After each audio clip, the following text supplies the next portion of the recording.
I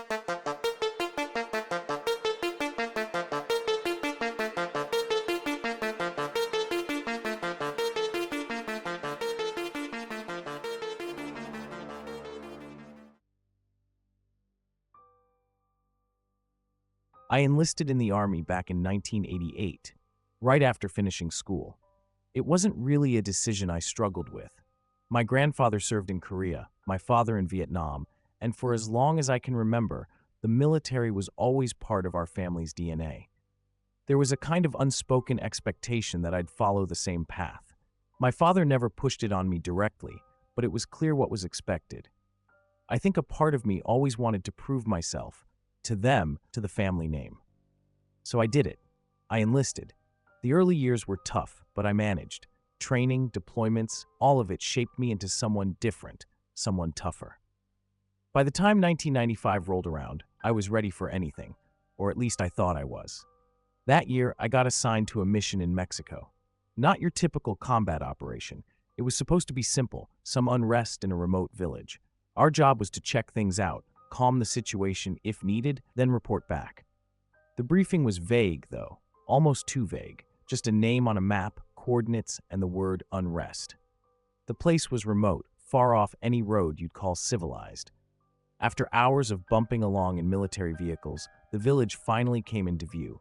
It was small, maybe 20-30 buildings, if you could call them that. The whole area felt forgotten, like time had skipped over it. The trees closed in tight around the village, the dirt paths winding through like veins, everything tangled in overgrowth. There wasn't a soul in sight when we arrived. I remember stepping out of the vehicle and immediately sensing something was off. Not in a loud, obvious way, just that quiet, creeping feeling that tells you things aren't as they should be. Eventually, a few villagers appeared. They didn't greet us. No smiles, no waves, just blank stares. One old man approached, eyes clouded over, his voice low as he muttered something in Spanish. I didn't catch it all, but the gist was clear enough. We weren't welcome. "It's been waiting for you," he said. "You shouldn't have come." Then he turned and walked away, leaving us there with our orders and a bad feeling settling in my gut. No one said anything at first, but we all felt it. That place didn't want us there. We set up camp a little ways outside the village in a clearing that seemed decent enough. But even out there, away from the village, the feeling didn't lift. It only got worse. At night, the forest pressed in on us. The shadows between the trees seemed to move, though I knew that couldn't be right. Still, every now and then, I'd catch a glimpse of something. Just a shape, darting between the trunks. My mind kept telling me it was nothing, just nerves or exhaustion. But deep down, I didn't believe that. The villagers, though, they were what unnerved me the most. They never smiled, never showed any emotion. When they spoke, it was brief, like they were in a hurry to get away from us. There was one woman, I remember, with a child in her arms. She looked right through me as if I wasn't there, her eyes cold and hollow. I asked her something, don't even remember what now, but she just shook her head and muttered, "No one leaves." That's all she said.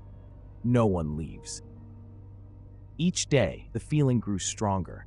It was like the place itself was alive, watching us. The air around the camp felt charged, not with electricity, but with something else, something wrong.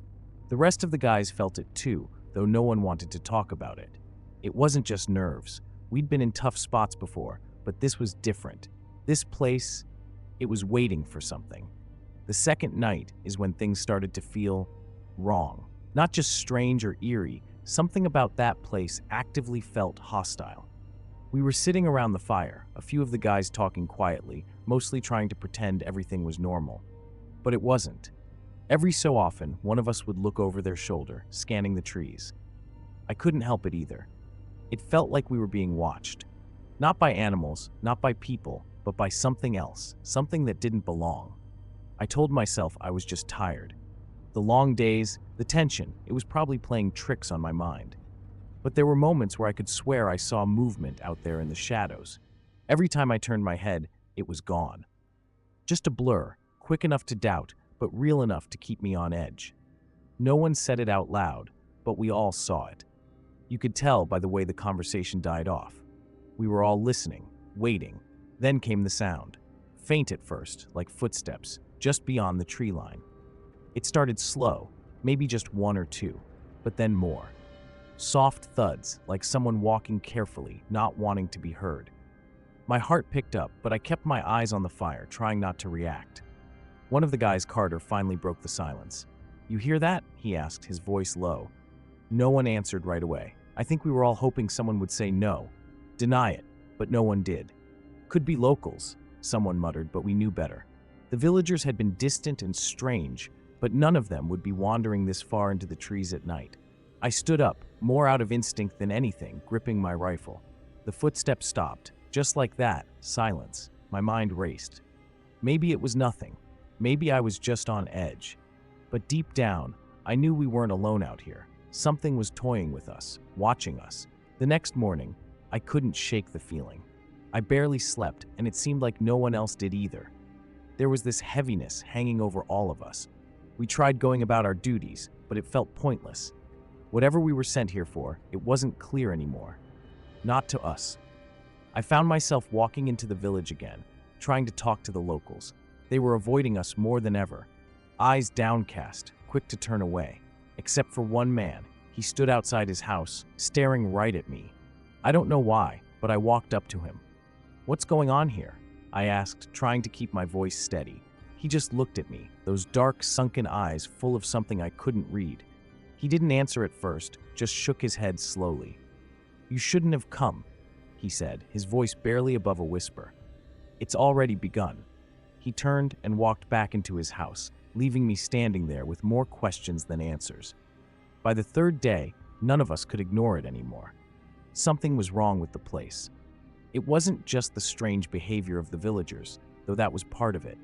It was the way the air felt heavier, like the village itself was closing in on us.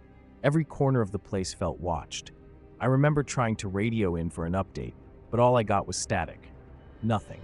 We were cut off, and that only made the creeping dread worse. That morning, we held a quick meeting. Carter, O'Reilly, Tupp, and a few others were looking just as strung out as I felt. "We need to leave," Carter said bluntly, his eyes darting around like he expected something to jump out at him. "We're not accomplishing anything here. Whatever this mission was supposed to be, it's gone south." I nodded. He was right, but part of me hesitated. Something kept me anchored to this place, though I couldn't explain why. "We leave tomorrow," our CO finally said, trying to keep control. "We'll pack up and move out at dawn." But deep down, I wasn't sure dawn would ever come. The rest of the day dragged on like a bad dream. No one spoke much. There were no more patrols through the village. We all stuck close to camp. The few villagers we did see stayed far away, muttering under their breath, always with that same haunted look. They knew something we didn't. Later that night, as the sun dipped below the trees, the feeling intensified. I was on edge, scanning the darkness beyond our camp. That's when I heard it again. Footsteps, closer this time. I stood up, my heart racing. "Carter, you hear that?" He nodded, gripping his rifle. "Yeah, I hear it." The others were listening now, too. No one said a word, but you could see the fear in their faces. It wasn't the sound itself that terrified us. It was the fact that it seemed deliberate, like whoever or whatever was out there wanted us to know they were close. We gathered around, rifles up, waiting for something to happen. And then it did. A figure appeared at the edge of the clearing, just standing there, motionless. I couldn't make out any details, just the outline of a person shrouded in shadow. My pulse quickened. "Who's out there?" I called, but there was no response. The figure just stood there, unmoving. It didn't feel like a person, though. There was something off about it, something unnatural. O'Reilly took a step forward. "I'm going to check it out," he muttered, though the fear was clear in his voice. Before anyone could stop him, he was gone, disappearing into the darkness. We waited for him to come back. Seconds passed, then minutes. Nothing. The figure was gone too. Just like that, it was as if they'd both vanished into thin air. O'Reilly didn't come back. We waited for what felt like hours, though it couldn't have been more than 20 minutes. No one said a word, but I could feel the fear spreading through the group. Carter was the first to break the silence. "We need to go after him," he said, though even he didn't sound convinced. I could see it in his eyes. He didn't want to go into that darkness any more than the rest of us did. But what choice did we have? We couldn't just leave him out there. The forest loomed around us, a wall of blackness that seemed to swallow everything. I gripped my rifle tighter, trying to steady my breathing. "We move together," our CO said, his voice barely above a whisper. "No one splits up. We find O'Reilly and get the hell out of here." We formed a line, moving slowly toward where we last saw the figure. Every step felt wrong, like we were walking into something we weren't meant to see. The trees seemed closer now, their branches reaching out like they wanted to pull us in. I could hear Carter muttering behind me, trying to keep calm. "It's fine. He probably just got turned around. We'll find him." But I didn't believe it. Not really. None of us did. We reached the spot where O'Reilly had disappeared, but there was no sign of him. No tracks, no broken branches, nothing. It was as if the ground had swallowed him whole. "O'Reilly!" I called out, but my voice felt small, swallowed by the darkness. There was no answer, just the trees standing silent and still. My skin prickled, that creeping sensation of being watched crawling up my spine again. I scanned the tree line, half expecting to see that figure again, but there was nothing, just darkness. Then we heard it, a voice, low, distant, but unmistakable. It was O'Reilly. "Over here," he called, his voice strained, like he was struggling. We all turned in the direction it came from. Carter moved first, breaking into a jog. "Hold on, we're coming," he shouted. But as we followed the voice, something felt off. The sound wasn't coming closer. No matter how far we walked, it stayed just out of reach, like we were chasing a shadow. We stopped, breathless, our eyes darting around the clearing. "Where the hell is he?" Carter muttered, his face pale. We should have found him by now, but we hadn't, and the voice, it had stopped. I felt a cold sweat forming on the back of my neck. Something wasn't right. We all knew it, but no one wanted to admit it. Not yet. Then came the laughter. Faint at first, barely more than a whisper, but it cut through the silence like a knife. It wasn't O'Reilly. It wasn't any of us. That laughter, God, I can still hear it. It wasn't human. Not fully. It was low and ragged, like something trying to mimic a sound it didn't quite understand. At first, no one moved. We were all frozen, listening. Carter was the first to break the stillness. "That's not him," he whispered, his voice trembling. He didn't even try to pretend anymore. We all knew. That wasn't O'Reilly. "We need to go back," our CO said, his voice tight. He turned around, already taking a few steps back toward camp, but I couldn't move. I couldn't take my eyes off the trees. The shadows seemed thicker now, like they were closing in on us. That laughter came again, closer this time, and I swear I saw something shift between the trees. A shape, but not a person. It moved wrong, jerky, like it wasn't used to having limbs. Carter must have seen it too because he cursed under his breath and raised his rifle. "What the hell is that?"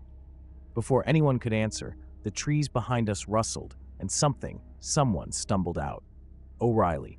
He looked disoriented, eyes wide, his uniform dirty and torn, but something was wrong. His movements were too stiff, too mechanical.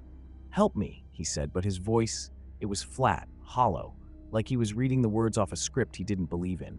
I felt my stomach turn. That wasn't him. It couldn't be. Carter took a step forward, lowering his rifle slightly. "O'Reilly?" he called, his voice cracking, but I grabbed his arm. "Don't," I whispered. "That's not him." I don't know how I knew, but every instinct in my body screamed that whatever we were looking at wasn't our friend anymore. O'Reilly, whatever he was now, tilted his head, staring at me with empty eyes. "Come with me," he said, his voice growing more distorted with each word. "We're safe now." No one moved. We just stood there, caught between disbelief and terror. The thing that looked like O'Reilly took a step forward, its movements stiff and unnatural, like a puppet with tangled strings. "Stay back!" I shouted, finally raising my rifle. For a second, everything seemed to freeze. The air felt too thick, like we were suffocating in it. Then he smiled. But it wasn't a smile of recognition or relief. It was wrong, too wide, like the skin was being pulled too tight across his face. Without warning, he lunged. Carter fired first. The sound of gunshots echoed through the trees, but whatever we hit didn't stop. It moved through the bullets like they didn't matter. I saw Carter go down, knocked off his feet by something unseen. I didn't stay to watch. I turned and ran, hearing the others follow behind me. My heart was pounding, the blood roaring in my ears, but I didn't dare stop. When we finally burst back into the clearing where we'd set up camp, it was empty. The rest of the team was gone. The vehicles, the tents, everything. All that was left were footprints, scattered and chaotic, leading back toward the village. It was just another night on patrol at Fort Hood, or so I thought. The base has a way of feeling endless after dark, like it stretches on forever. The air always seemed a little cooler at night, and everything felt still. Not quiet exactly, but more like the place was holding its breath. I could hear my own boots crunching against the gravel as I made my rounds, a familiar sound that usually kept me grounded. But that night, something felt different. The kind of different you can't explain, but you feel in your gut. I was nearing the old training field, the one they'd closed off years ago after some kind of accident. It's not the kind of place you want to be alone at, not in the dead of night, but I wasn't thinking much of it. At least not until I heard something, a faint sound, distant but unmistakable. Laughter. Voices, too. They sounded muffled, like they were coming from somewhere just out of sight. I stopped, listening closely, but everything went quiet again. For a second, I wondered if it was just my mind playing tricks on me. It'd been a long shift, and the mind tends to wander when all you have to keep you company is the occasional breeze and an empty base. But then, there it was again. Laughter, clear as day, followed by what I could only describe as the sound of boots hitting the ground in sync. I figured some of the younger guys might have snuck out there for some late-night drills or a joke. It wouldn't be the first time soldiers messed around after hours. I decided to check it out, flashlight in hand, cutting through the dark as I walked toward the noise. The beam of light didn't reach far enough to see much ahead of me, but soon I caught sight of them. A group of soldiers, standing in formation. They were perfectly still, lined up as if they were waiting for some kind of order. I called out to them, but they didn't move. Not a single one turned their head or even shifted. Just nothing. I kept walking closer, thinking maybe they hadn't heard me over whatever they were doing, but something was off. Their uniforms, for one, looked old, like the kind I'd seen in pictures from years ago. The fabric seemed faded, and the colors almost blended into the night, giving them a strange, washed-out appearance. As I got closer, I noticed their faces. They weren't clear, like looking at them through foggy glass. Everything about them felt wrong. I stopped just short of reaching them, my heart beating a little faster now. I wasn't scared exactly, but there was this creeping feeling, like I'd walked into something I wasn't supposed to see. I tried calling out again, louder this time, but the words just hung in the air between us, unanswered. The soldiers didn't even flinch. They just stood there, staring straight ahead, performing their maneuvers in eerie silence. I couldn't shake the feeling that something was very, very wrong. Just then, I felt a hand on my shoulder. I nearly jumped out of my skin, spinning around to see Private Jones, a guy I'd known for a few years. His face was pale, eyes wide. "What the hell are you doing here, Collins?" he asked, his voice barely above a whisper. I didn't understand the urgency in his voice at first, but before I could ask, he told me no one was supposed to be here. Not after what happened. He was talking fast, too fast, like he didn't want to stay any longer than he had to. They closed this place off after the accident. You know the story. I didn't. Not really. But as I turned back to the field, the soldiers were gone. Just like that, the air was still again, as if they'd never been there. But I know what I saw. Jones was still gripping my shoulder, his hand cold and trembling, like he was trying to pull me out of some danger I hadn't fully understood yet. He kept glancing around, as if expecting someone, or something, to be watching us. "We need to go," he muttered, his voice barely above a breath. But I couldn't shake what I'd just seen. Those soldiers, they were real. I'd seen them. I wasn't about to just leave without figuring out what the hell was going on. "What are you talking about?" I asked, yanking my shoulder free from his grip. "I saw them, Jones, a whole damn platoon out there." I pointed toward the field, my flashlight beam cutting through the dark, now only illuminating an empty space. No signs of life. No footprints. Nothing. Just a flat stretch of dirt and weeds. But I knew what I saw, and I wasn't ready to let it go. Jones swallowed hard, his eyes darting to the ground like he didn't want to say what he was about to say. "They've been dead for 10 years, Collins." His words hung there between us like they didn't belong in the open air. That's the platoon, the one that never made it back from the night drill. My mind rejected it at first. 10 years? No way. I'd only been stationed at Fort Hood for 5, but I'd heard whispers of accidents. Every base had its stories. Soldiers lost during training, drills gone wrong. But this, seeing it with my own eyes, I couldn't wrap my head around it. I shook my head, trying to process what Jones was telling me. You're saying those were ghosts? The word felt foreign on my tongue, like I wasn't supposed to say it out loud. They don't like to talk about it, Jones went on, his voice shaking a little. Command. They closed the field after the explosion. A live round went off during a night maneuver, killed the whole squad. No one goes out there at night anymore. Not since people started seeing things. He looked up at me then, his eyes wide, desperate for me to believe him. That's why the place is off limits. My brain was spinning, trying to make sense of what I'd seen. Everything felt off, like I'd walked into another world for a few minutes and stepped back out before it could drag me in completely. But the more I thought about it, the more it started to make sense. The uniforms, the way they moved like they were stuck in some kind of loop. I hadn't heard a single voice when I called out to them, not a single acknowledgement. Jones was shifting on his feet, clearly uncomfortable just being there, but I couldn't let it go. So what? We're supposed to just pretend this never happened? My voice was harsher than I meant it to be, but my nerves were frayed. The idea that I'd just seen dead men who shouldn't be there, was gnawing at me. You can do whatever you want, Jones said, taking a step back, his hands still shaking. But me, I'm out of here. He turned and started walking fast, his footsteps fading into the distance, leaving me standing alone in the dark. I stayed for a minute longer, my eyes scanning the empty field, half expecting the soldiers to reappear, to snap back into formation like they'd never left. But nothing moved. Nothing breathed. It was just me, the wind picking up a little as the night grew colder. I clicked off my flashlight and started heading back, but the feeling stuck with me. The sense that something was still out there, just beyond where my light could reach. And the worst part?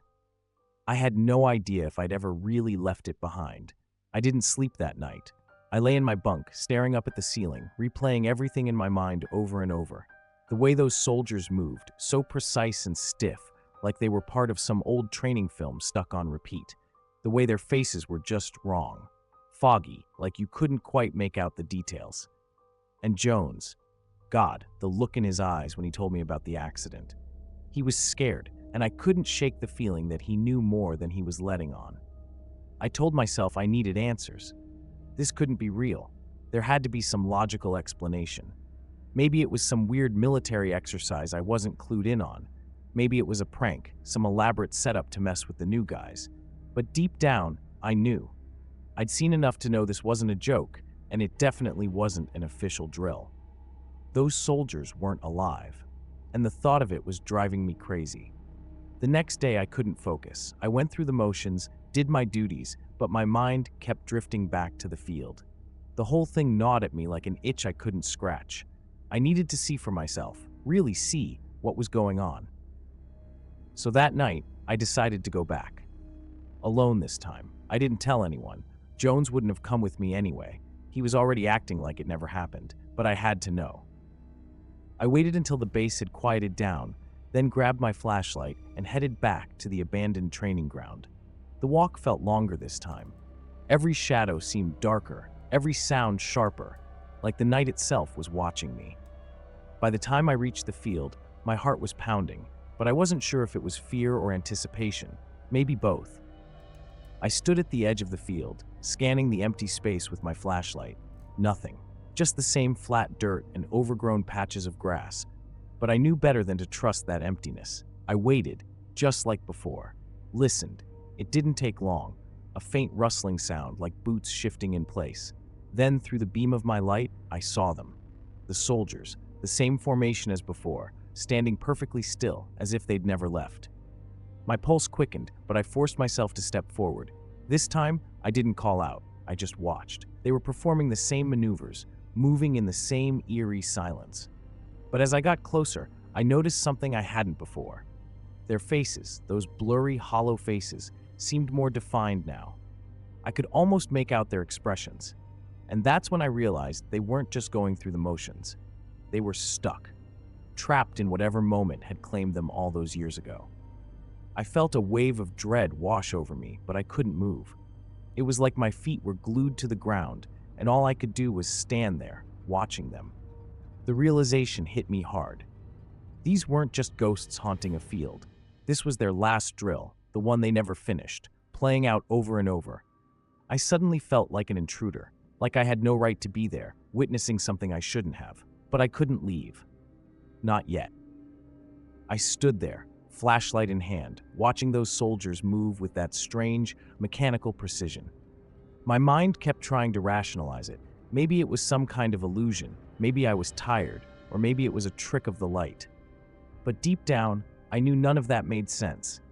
I wasn't hallucinating, and this wasn't some prank. I could feel it, like the air around them was charged with something heavy, something old. They kept repeating the same motions, perfectly synchronized, like they were caught in a loop. I moved closer, just a few steps at a time, my boots crunching softly against the dirt. I had to see them up close as I could without breaking whatever spell was holding them in place.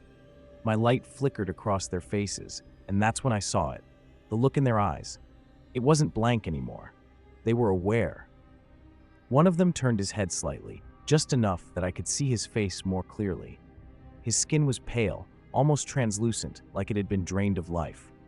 But the expression, there was pain there, deep and unmistakable. It wasn't just fear, it was something worse. The kind of horror that sinks into your bones and never lets go.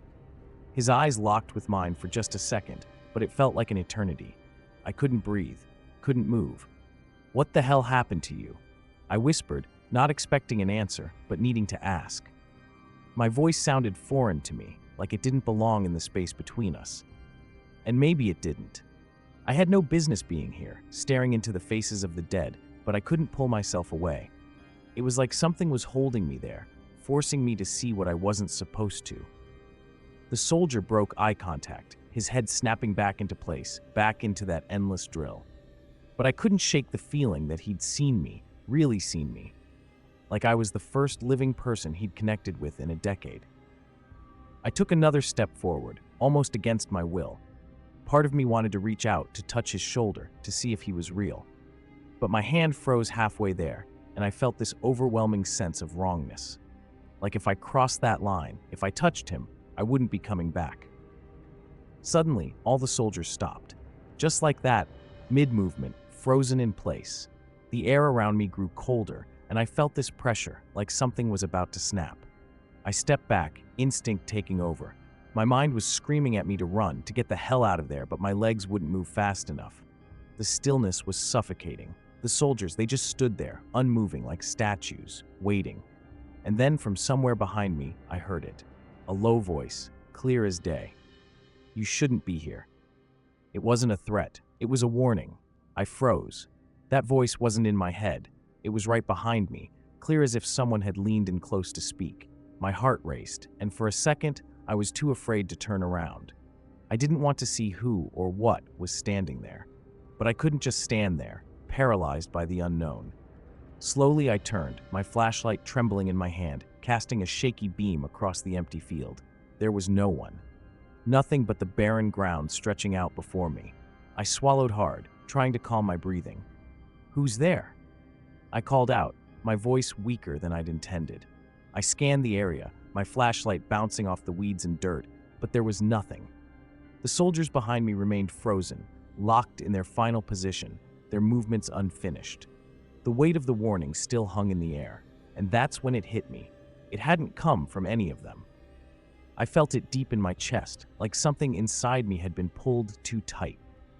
That voice had come from something else, something not tied to this place in the same way the soldiers were. It was protective, maybe, but ancient. I suddenly felt like I wasn't the first person to stumble into this nightmare. I wasn't the first to see these lost men, and I sure as hell wasn't the first to be told to leave. I backed away from the soldiers, my flashlight now pointed at the ground, trying to keep my focus. My mind raced with the implications. This wasn't just a haunting, this was something else entirely. The soldiers weren't trapped here because of the accident. They were being held here, repeating their last moments over and over, not because they couldn't move on, but because they weren't allowed to. There was something keeping them here, something old and powerful. I had to get out. My body finally snapped into motion, and I turned, ready to sprint away, but I didn't get far. Just as I reached the edge of the field, I felt it again, that pressure, that weight. And then I saw him. A figure standing just beyond the reach of my light. Not a soldier, taller, broader, his outline darker than the night itself. I couldn't make out his face, but I didn't need to. I knew exactly what he was. I didn't ask any questions. I just ran. The sound of my boots hitting the ground seemed too loud, too sharp, but I didn't stop. I didn't look back. That presence, whatever it was, didn't follow. But I could feel it, watching, waiting, making sure I left. And as I crossed back into the safety of the base, I knew I'd never come back here. Not at night. Not ever. The next day, I asked around. Nothing formal, just casual questions to the older guys who'd been stationed here longer. One of them, an old sergeant with more years behind him than I could count, leaned in and said quietly, "You're not the first to see them, you know? But there's a reason nobody talks about it. Some things aren't meant to be disturbed." I understood now. Whatever I'd seen, whatever was out there, it wasn't just about the soldiers. Something far worse was keeping them there. I never put much stock in the stories that floated around Nellis. You hear all sorts of things when you've been stationed long enough. Legends, tall tales, stuff passed down from one tired soldier to another. Most of it's just ways to keep the new recruits on edge during night missions. And I'll admit, when I took my squad out that first night, I was more concerned about them keeping their focus than about anything out in the desert. The mission was routine, surveillance, plain and simple. But the desert, it has a way of playing tricks on you, especially when you're out there long enough. I was leading the group, eyes scanning the endless stretch of sand through my night vision goggles. It's weird how quiet it gets out there, almost like the world around you just stops. We were spaced out just enough to cover ground, but close enough to keep sight of one another. Everything was going smoothly, no signs of movement, just the usual emptiness. And then, out of nowhere, I caught something. A flicker at the edge of my vision. At first, I thought it was just my equipment acting up. Night vision can be finicky sometimes, especially when the heat starts messing with the sensors. But there it was, again. A dark shape, moving just out of range, like it was pacing us. I turned to glance at Corporal Jenkins, who was closest to me. His face was hidden behind his goggles, but I could tell he hadn't noticed anything. So I kept quiet. No point in sounding the alarm over something I wasn't even sure was real. As we moved further, I couldn't shake it, the feeling that we weren't alone out there. I tried to keep my mind on the mission, on the guys. They were young, eager. This was just a routine exercise for them. But for me, every shift in the sand, every gust of wind started to feel off. "Keep your eyes sharp," I muttered into my comms, more for myself than anyone else. Jenkins nodded, his body language casual. I envied his calm. Hours went by, and nothing happened. No sign of the flicker, no sign of anything, really. When we wrapped up and made our way back to base, I convinced myself I'd imagined the whole thing. Just another night in the desert, where the heat and the dark could make shadows seem like they had a mind of their own. But as we packed up, I caught myself glancing over my shoulder just once. "Everything all right, Captain?" Jenkins asked, half smirking, half concerned. I hated that look. The last thing I needed was for my own squad to start questioning me. "Yeah, just tired," I replied, brushing it off like it was nothing. But deep down, I couldn't shake the thought. It didn't feel like nothing. And that's what bothered me. By the time we were back at the barracks, I was ready to chalk it up to fatigue. But the desert? It doesn't let you forget that easily, even when you're sure it's all in your head. The next night, I wasn't expecting much. We had another stretch of surveillance, same area, same routine. I didn't mention what I saw or thought I saw to the rest of the squad. No need to stir up rumors. Besides, I had almost convinced myself it was just my mind playing tricks on me. The desert can mess with your perception, especially after long hours staring into the dark. That's what I kept telling myself anyway. We were about an hour in when I saw it again. This time, I was sure. A dark shape, low to the ground, moving fast between the dunes. It was distant, barely more than a blur, but it was there. I blinked, focusing on the spot where it had just been, but nothing. Gone, like it was never there in the first place. I wasn't sure if I should call it out. If it was real, I couldn't just ignore it. But if it wasn't, well, I wasn't ready to be that guy. "Jenkins, you see anything out there?" I asked, keeping my voice steady. "Nah, Captain, just sand and more sand," he replied, sounding relaxed. "Why, you got something?" I hesitated. "Probably nothing. Keep an eye on Sector 3, though." I could feel the doubt creeping in, gnawing at the back of my mind. What if it wasn't nothing? What if something or someone was really out there? I knew better than to ignore my instincts, but there was still that part of me that didn't want to believe it, didn't want to admit that something was off. As we moved deeper into the desert, the feeling of being watched grew stronger. I could sense it now. Whatever it was following us, staying just out of sight. I scanned the horizon, looking for any sign of movement, but the dunes were empty. Still, I couldn't shake the feeling that something was trailing us, watching from the shadows. By the time we wrapped up the patrol, I was on edge, constantly looking over my shoulder. Every gust of wind, every shift in the sand felt like it was more than just the desert playing tricks. I didn't say anything, though. The last thing I wanted was for the guys to start questioning me, or worse, thinking I was losing it. But as we packed up and headed back, I couldn't help but glance behind us, half expecting to see that shadow again, lurking just out of reach. The third night, I couldn't shake the unease. It hung over me like a bad feeling I couldn't quite explain. By now, I was starting to doubt my own mind, questioning every little thing I saw out there in the desert. But there was something about this place, something that didn't sit right. The desert wasn't just empty, it felt wrong, like something was waiting, watching. We set out again, same routine. I kept my eyes forward, trying to focus on the task at hand. But I was distracted, and I knew it. I could feel Jenkins' eyes on me from time to time, like he could sense I wasn't all there. He hadn't said anything, but I could tell he was starting to wonder. Hell, I was starting to wonder myself. We were about halfway through the patrol when I saw it again, this time closer. A shadow, darker than the night around it, sliding between the dunes like it was part of the sand.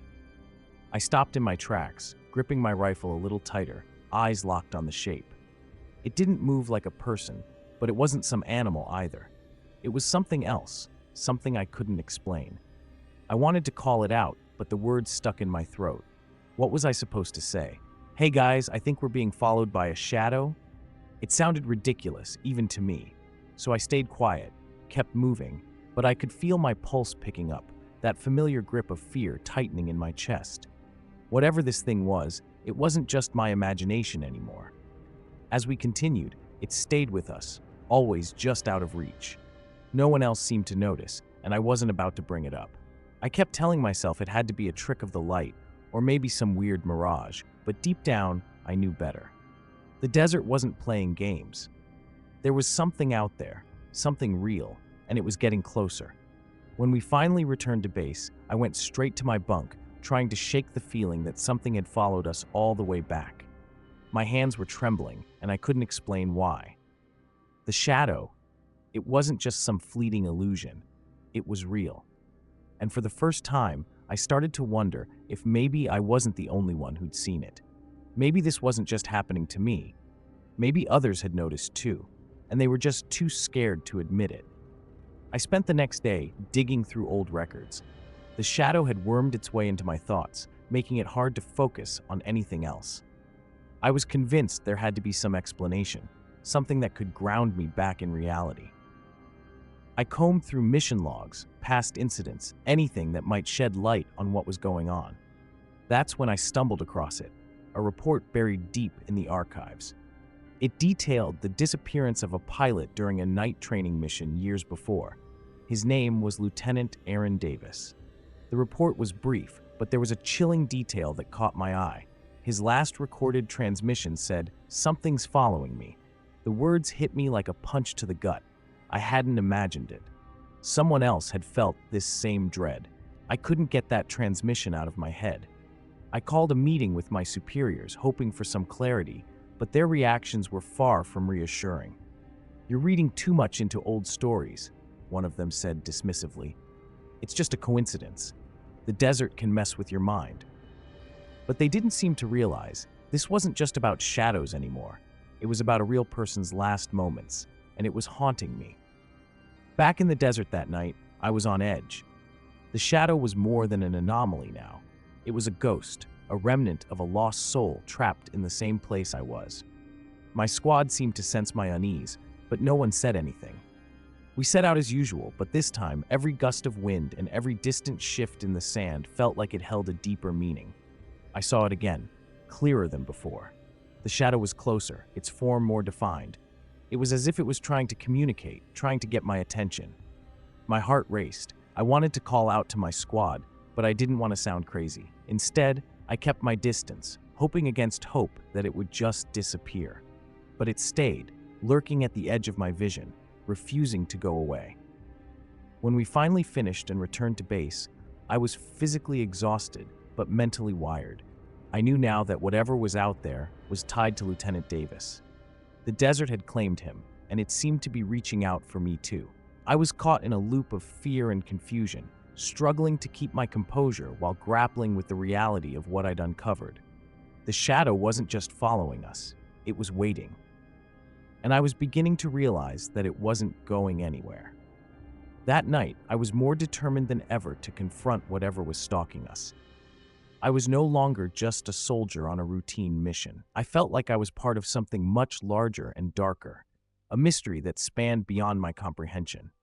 I prepared myself for what felt like a final confrontation, hoping I could somehow put an end to the torment. We moved out into the desert, and this time, I made sure my squad was as alert as possible, even if I had to mask my own anxiety. Each shadow seemed to pulse with a life of its own, but I couldn't let on. I was on edge, every noise amplified, every rustle of the sand making me jump. I couldn't ignore the chilling thought that whatever was out there knew we were coming. As we patrolled, the shadow appeared again. This time, it wasn't just following, it was moving directly towards us, like it was tracking our every step. I stopped and turned to face it, trying to catch it in the beam of my flashlight. My squad gathered around, their faces confused. "Captain, what's wrong?" Jenkins asked, his voice cutting through the tension. I didn't know how to explain. "Just a shadow," I said, though my voice trembled. "Keep scanning your sectors."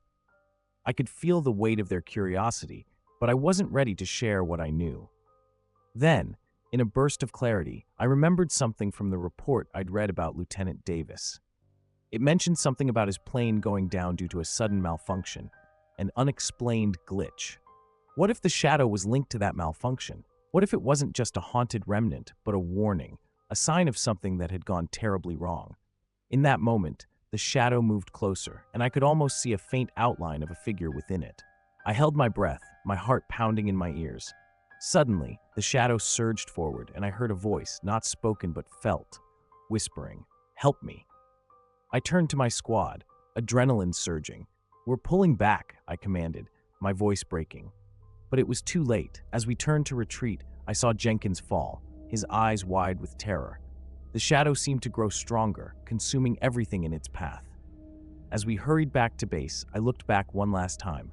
The shadow had vanished, leaving behind only the empty expanse of sand.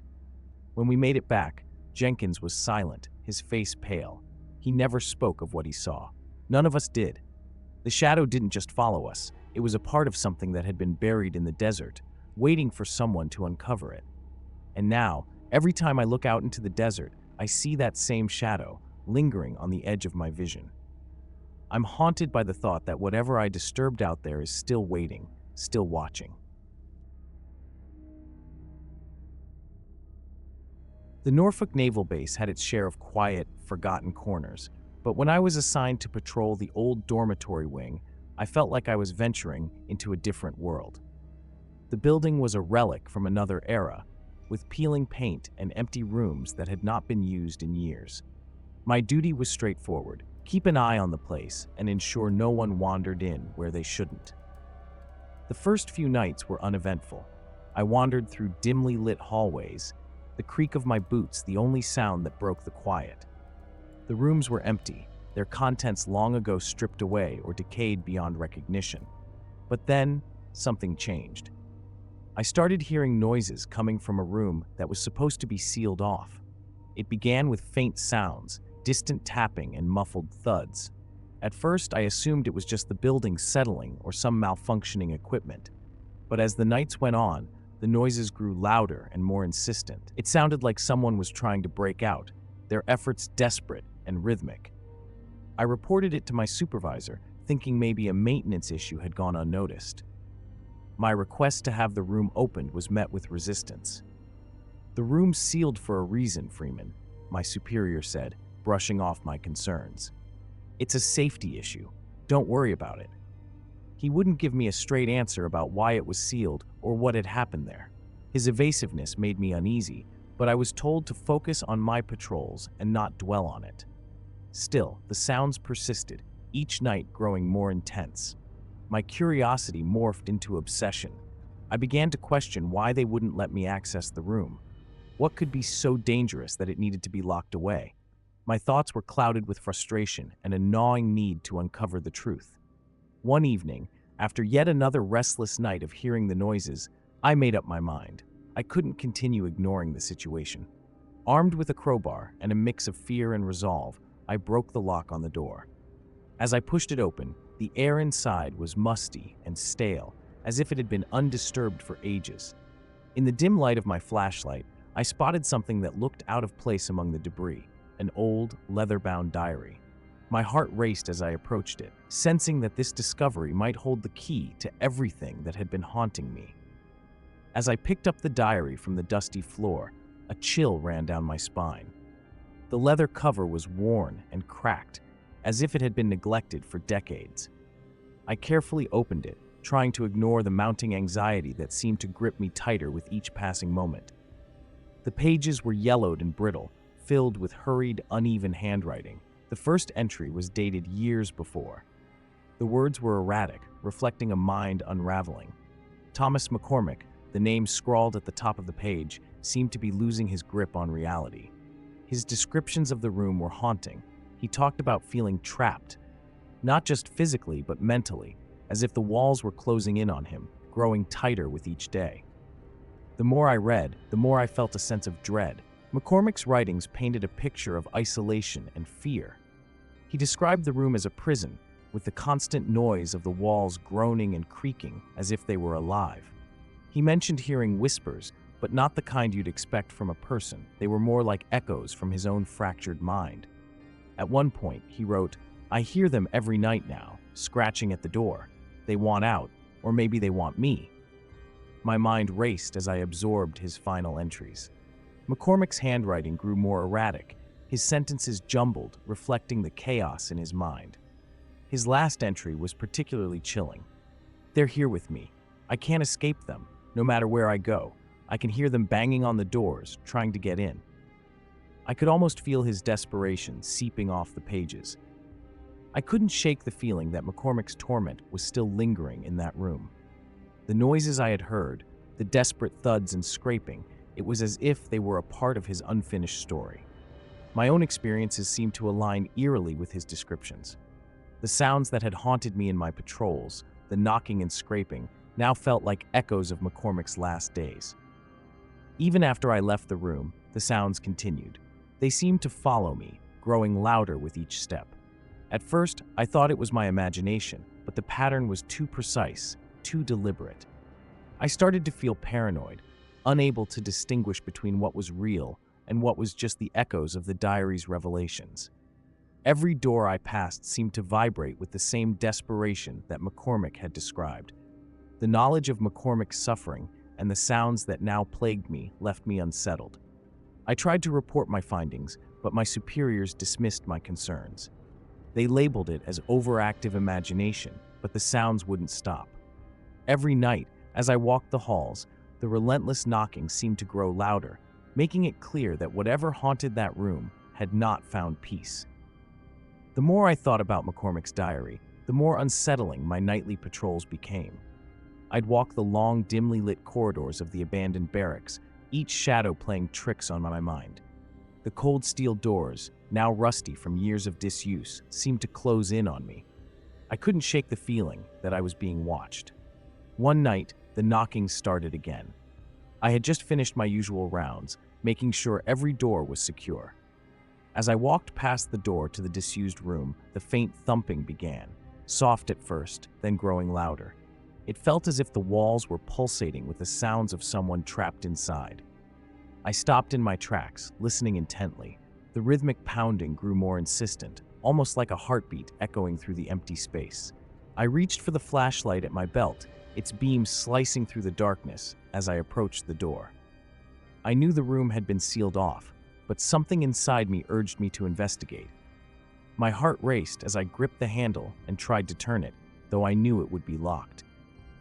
It was as if McCormick's torment had seeped through the walls, reaching out to me. "Why does this have to keep happening?" I muttered to myself, feeling the weight of the diary's revelation press on my chest. Frustration and fear gnawed at me. I decided to report the sounds, but my supervisor, Lieutenant Gray, dismissed my concerns. "Jack, we've been over this," he said with a patronizing tone.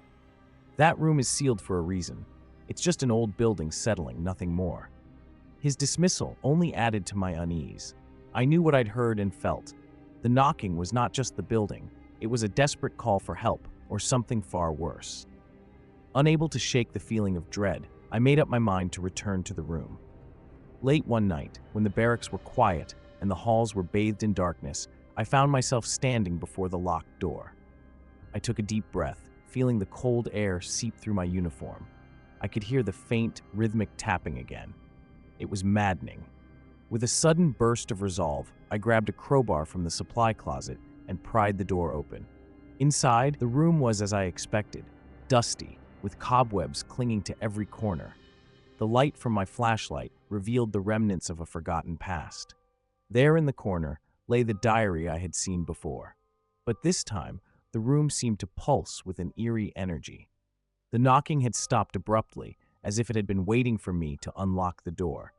My skin prickled as I picked up the diary again, feeling the weight of McCormick's last moments pressing on me. As I examined the room further, the silence felt suffocating. The air seemed thicker, heavier. I noticed old marks on the walls, perhaps scratches from someone trying to claw their way out. The unease grew stronger, feeding my anxiety.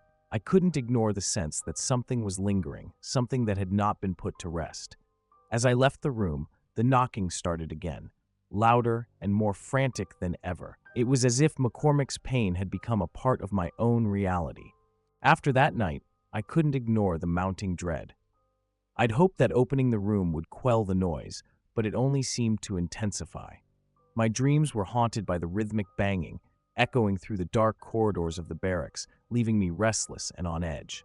The days felt like a blur, and my shifts became a monotonous grind of fear and anxiety. The next evening, I forced myself to continue with my patrols, determined to face the unsettling reality head-on. Every creak of the old building seemed louder, every shadow darker. I walked the same corridors, my flashlight cutting through the gloom, and each corner seemed to hide a new threat. The knocking was relentless now, growing louder and more desperate as if it were chasing me. At one point, I stopped outside a different door, feeling the familiar anxiety twist in my chest. I leaned against the wall, trying to steady my breathing. "Get a grip, Jack," I muttered to myself. "It's just the stress playing tricks on you." But I knew deep down that it wasn't just the stress.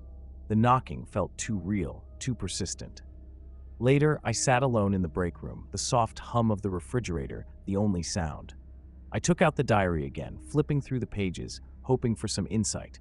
The entries were disjointed, filled with frantic scribbles and half-formed thoughts. One passage in particular caught my eye. "They won't let me out.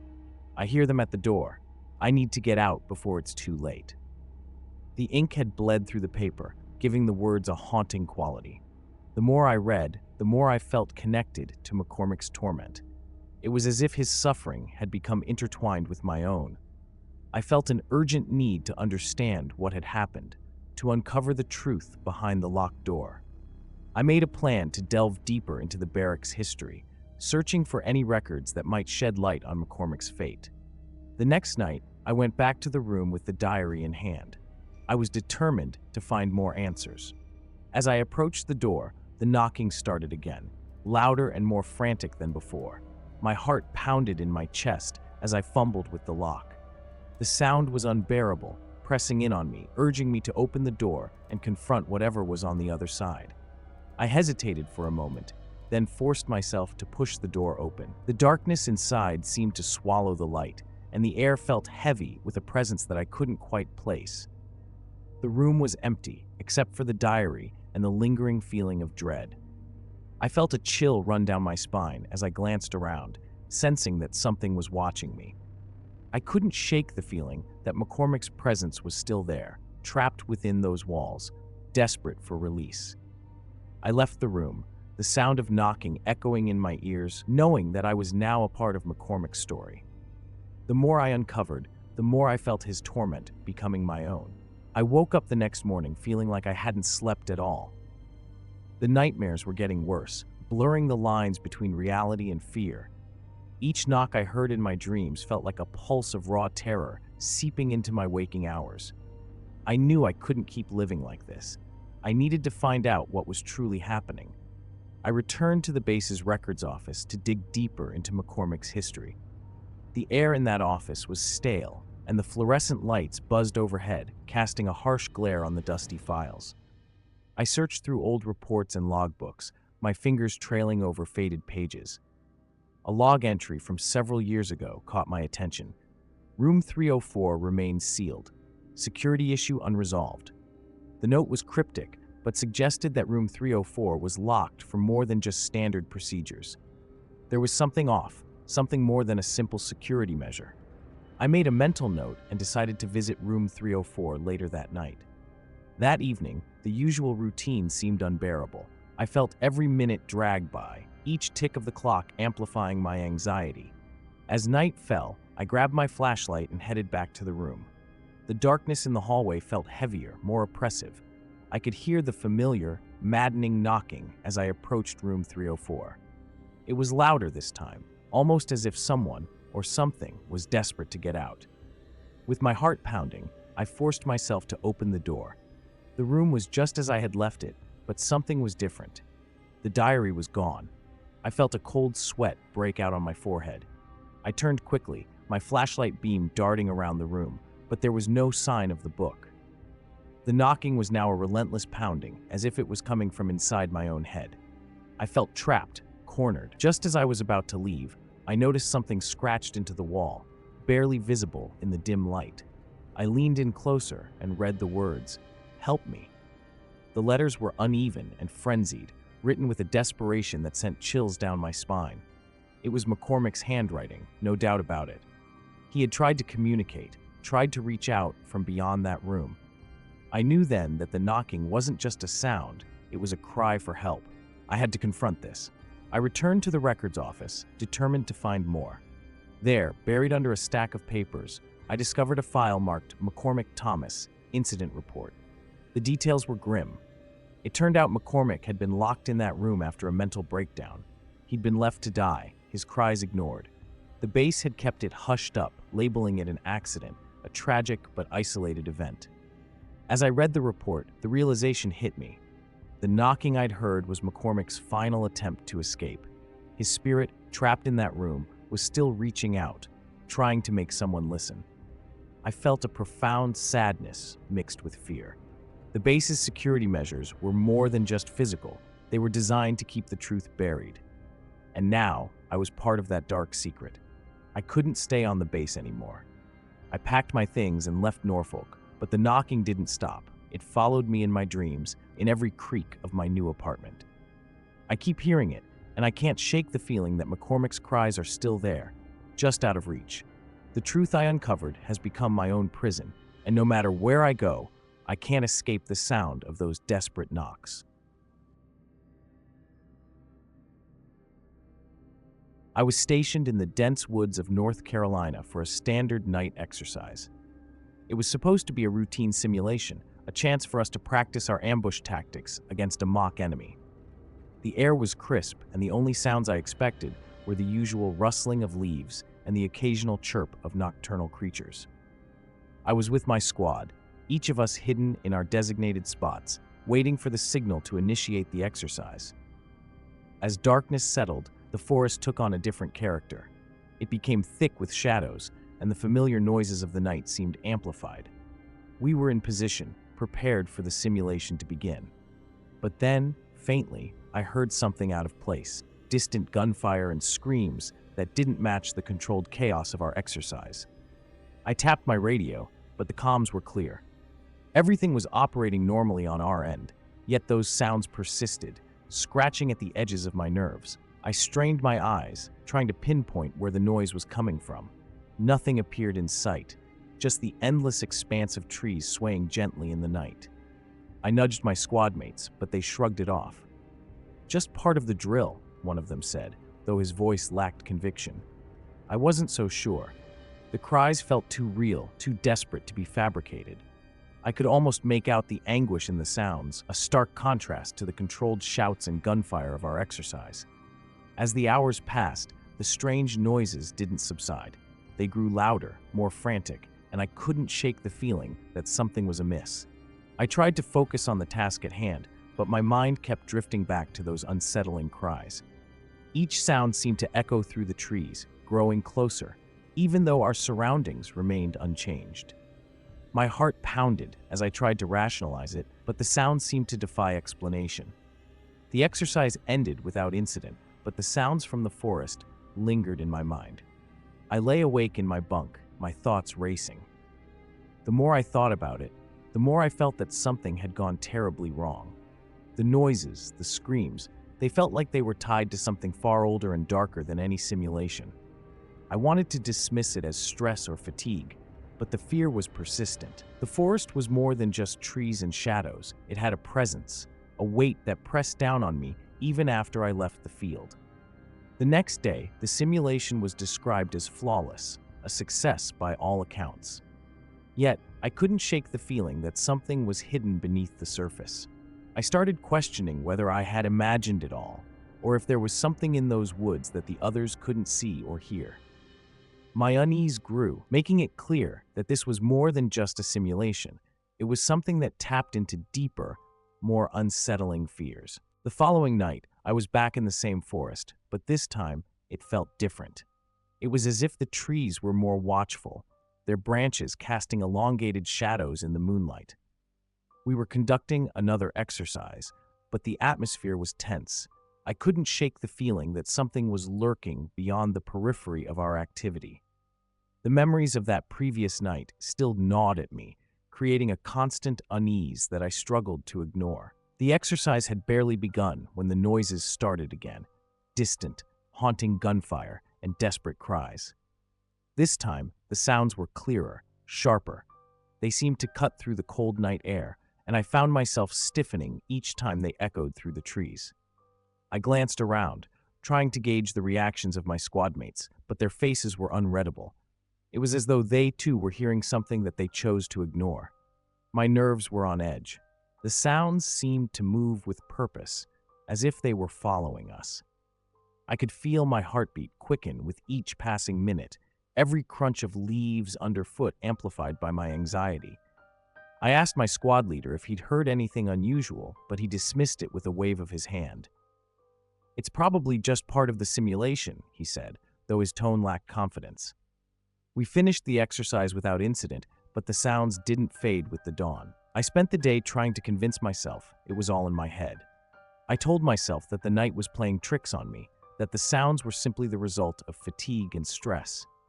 But deep down, a gnawing fear told me otherwise. Something about those cries and the echoing gunfire felt too deliberate, too intentional to be mere imagination. That evening, the tension was palpable as we prepared for another round of drills. I found myself constantly on edge, jumping at the slightest noise. As darkness fell, the forest seemed to close in around us. The familiar sounds of the night became a cacophony of foreboding, with every rustle and snap sending a jolt through me. I kept seeing flickers of movement at the edge of my vision, shadows darting between the trees. It was then that I began to question if the forest itself was hiding something. The sounds, the shadows, and the disquieting feeling of being watched all pointed to something unsettling that I couldn't quite grasp. I decided to do a little digging about the history of this place, driven by a sense of dread and curiosity. I wanted to know if there was a reason why this forest felt so oppressive, why it seemed to carry an aura of unease. What I uncovered was more disturbing than I had imagined, hinting at a dark past that refused to stay buried. The next night, I decided to investigate further. I told my squad I needed some time to clear my head and left the camp. The forest was dense, the trees seemingly packed tighter than the night before. Every step felt like a violation of the darkness. Each footfall met with a dry crunch of leaves that seemed louder than I expected. I headed toward the area where I'd heard the noises before, my flashlight barely cutting through the heavy shadows. The deeper I went, the more the oppressive sense of being watched settled over me. The sounds, distant gunfire and cries, returned, but this time they were closer, more distinct. I stopped and scanned the area, trying to locate the source. My flashlight flickered intermittently, casting eerie shapes on the trees. Each shadow seemed to dance just out of reach, always on the verge of something sinister. I heard the crack of a twig behind me. My heart raced as I spun around, but the darkness offered no answers, only a deeper enigma. I called out, "Hello, is anyone there?" My voice sounded foreign, swallowed by the forest. No answer came, just the distant echoes of what might have been voices, or maybe just my mind playing tricks. Eventually, I stumbled upon a clearing. There, I saw a small, dilapidated cabin, half buried in underbrush. It looked ancient, the wooden planks darkened by years of weather. I approached it cautiously, my flashlight revealing the cabin's broken windows and sagging roof. As I reached the door, a sudden gust of wind slammed it shut with a resounding thud. I jumped back, my breath catching in my throat. I couldn't shake the feeling that I was intruding on something that should remain hidden. My curiosity pushed me forward. I pulled on the door, which creaked open with a groan. Inside, the cabin was dark and musty, with old, rotting furniture and scattered debris. My flashlight's beam revealed a dusty old desk in the corner. On it lay a stack of papers and an old, leather-bound book. My hands trembled as I picked up the book and opened it. The pages were filled with faded, scrawled handwriting, detailing what seemed to be a series of distressing events and encounters from years ago. As I read, a chill settled over me. The entries described strange occurrences during training exercises, reports of sounds and shadows that seemed to come from nowhere. The last entry was dated the night before the tragic incident I had heard about. It spoke of a looming presence and an ominous feeling, and it ended abruptly. The forest seemed to close in around me as I realized the author of these entries had experienced similar fears to mine. Was this forest truly haunted by the echoes of a tragic past, or was it all just a figment of collective anxiety? The more I uncovered, the more unsettled I became.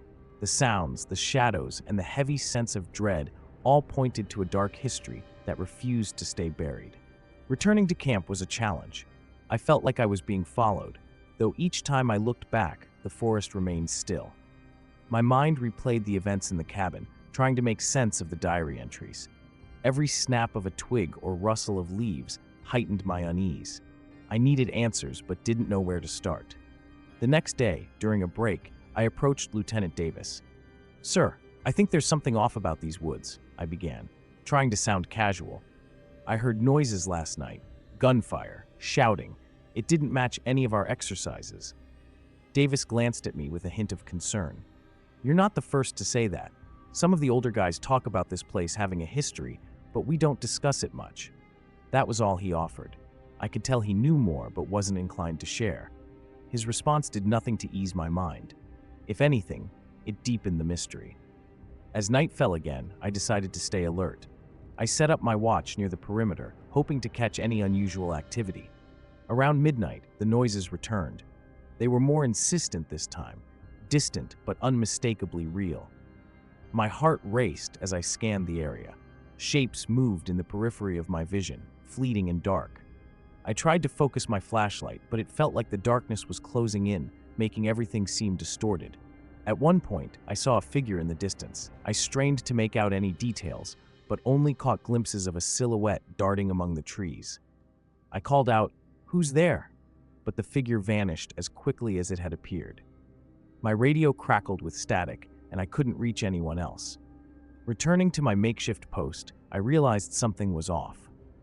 I couldn't shake the feeling that the sounds and shadows were deliberately leading me somewhere. They weren't random. They were guiding me towards something hidden and sinister. My nerves were on edge, and every sound seemed amplified, every shadow more menacing. As dawn approached, I knew I had to confront whatever was in those woods. The cabin had revealed part of the truth, but I had a feeling there was more to uncover. The night's events were too vivid to ignore. Something was haunting these woods, and I was determined to find out what it was before it consumed me too. By the next night, I was determined to face whatever was causing the disturbances.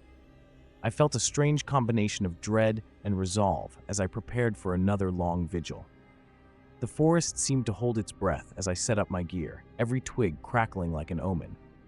I kept my flashlight close and made sure my radio was working, though I doubted its reliability. There was no telling how long it would last in this place. As darkness fell, the familiar sounds returned, gunfire and shouting, growing louder and more intense. I knew this wasn't part of the exercise. The noises seemed to come from different directions, merging into a chaotic symphony of violence. Each shout and burst of gunfire was so real, it felt like I was reliving a war scene. I made my way towards the source of the noise, flashlight cutting through the thick shadows. My breaths came in short bursts, and every step felt like a journey through a nightmare. Then I saw it, an old, abandoned military structure partially hidden by overgrown foliage. It wasn't on any of our maps. I approached cautiously, the structure looking like it had been forgotten for decades. Rusted metal and broken windows told a story of decay and neglect. As I entered, I found remnants of old equipment and scattered papers. One document caught my eye. It was a report about a friendly fire incident, detailing the exact type of ammunition used and the names of those involved. It was the same kind of ammunition I'd heard in the night. A chill ran through me. I realized the noises weren't just echoes of past battles. They were tied to this place. My pulse quickened as I pieced together the evidence. The echoes of the past were not just sounds, but messages, somehow bleeding through time. The tragic mistake from years ago had left a mark on this place, a persistent reminder of the lives lost. I was caught in a loop of history, a witness to the echoes of a forgotten tragedy. I left the structure with a new sense of urgency. My mind was racing with what I'd discovered. The forest was no longer just a setting for a training exercise. It had become a living memory of a grave mistake. I had to get this information out. As I reached the camp, I could see the same shadows darting between the trees, as if they were trying to communicate their story to me. The next morning, I reported everything to my superiors, but their reaction was dismissive. They didn't want to acknowledge the strange occurrences or the findings in the abandoned structure. It was clear they wanted to avoid the implications of what had happened here. Despite their disbelief, I couldn't ignore what I'd seen. The forest held a dark history that could not be erased. The echoes of those tragic events lingered, and I couldn't shake the feeling that they would continue to haunt these woods long after I was gone. My experience had unveiled a deeper truth, one that was far from the scripted reality of military training.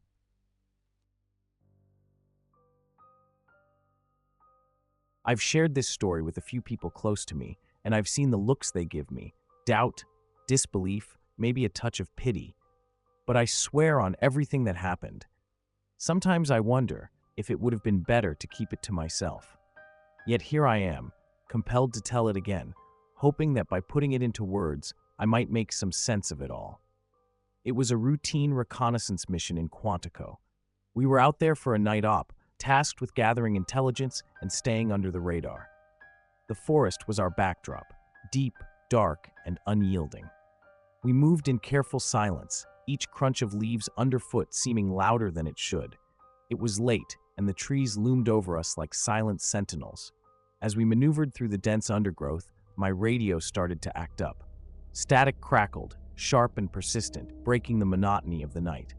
I leaned in, trying to clear the interference, but then a voice came through. It was unmistakably Major Johnson's. The Major had died months ago in an accident during a similar mission. Hearing his voice again, issuing commands, was unsettling. Move to the east, it instructed. Avoid the clearing. I almost dismissed it as a glitch or a prank, but something about the urgency made me pause. Major Johnson? I called into the radio, but the static swallowed my words. The voice continued, growing more insistent. This isn't a drill. Change course now. I could feel my pulse quicken. This wasn't just static, it was a desperate plea. Against my better judgment, I ordered my squad to follow the new route. The forest seemed to close in on us as we changed direction, every shadow and rustle magnified. I couldn't shake the feeling that something was off. When we finally reached the base, I learned that an ambush had been planned for the exact route we had avoided. My heart sank as the realization hit. Major Johnson's voice had steered us away from a deadly trap. This is where the story gets even stranger. When I dug into the details of Johnson's death, I found something that left me reeling. His last act wasn't just a heroic final command, but part of a covert operation designed to test our responses under extreme conditions. What I thought was a supernatural warning was actually a carefully orchestrated maneuver. The Major had been a pawn in a game I didn't fully understand, and I was just a player reacting to the strings being pulled. It's the kind of revelation that makes you question everything you thought you knew about duty and sacrifice. The night after we avoided the ambush, I couldn't shake the feeling that something was wrong. The forest seemed to press in on me, as if the trees themselves were trying to tell me something I couldn't understand. My thoughts kept circling back to that voice on the radio. Every time I replayed the conversation in my head, I couldn't reconcile it with the reality of the situation. The more I thought about it, the more I felt like I was unraveling. At our briefing the next morning, I was still on edge. The other soldiers were exchanging jokes and idle chatter, but I couldn't join in. All I could think about was that eerie command from Johnson. I tried to bring it up with Captain Reynolds, hoping for some clarity. "Captain, did anyone else hear something strange on their radios last night?" I asked, my voice low, almost hesitant. He glanced at me, his expression unreadable. "What are you talking about, Lieutenant?" Reynolds asked, his gaze steady. No one mentioned anything out of the ordinary. I felt a chill creep up my spine. The idea that I might have been the only one hearing these things was unsettling. I wanted to believe it was a glitch or a trick of the mind, but it didn't explain the way the voice had sounded so real, so urgent. Later that day, I decided to take matters into my own hands. I went to the communications room, hoping to find some record of what happened. The technician on duty was a young guy, his eyes glued to the screens. "Hey, did you notice any anomalies with the radio signals last night?" I asked him, trying to keep my voice steady. He shrugged without looking up. "We had some minor interference, but nothing that would cause what you're describing." He said it so casually, but I could see the slight furrow in his brow. It made me wonder if he was hiding something. I tried to probe further, but he was tight-lipped. Something about his demeanor felt off, and it only added to the tension gnawing at me. As night fell again, the forest seemed to whisper secrets to me. I lay in my bunk, staring at the ceiling, the sound of the crickets outside mingling with my racing thoughts. Why had the Major's voice come through? How had it managed to warn us in time? The more I pondered, the more I felt like I was missing a crucial piece of the puzzle. It was as though the forest itself was part of some larger scheme, one that I was just beginning to glimpse. The notion was absurd, yet the feeling of being watched persisted, making it hard to ignore the growing unease. The next day, as I walked through the base, I couldn't help but feel a growing disconnect from everyone around me. I'd seen firsthand how a single voice could change the course of events, and it left me questioning everything I thought I knew about our training and our missions. The lines between reality and something more sinister seemed to blur, and no one else seemed to notice or care. It was as if the forest had its own agenda, and I was just a pawn caught in its web. Every night since that first encounter, the forest has been playing tricks on my mind.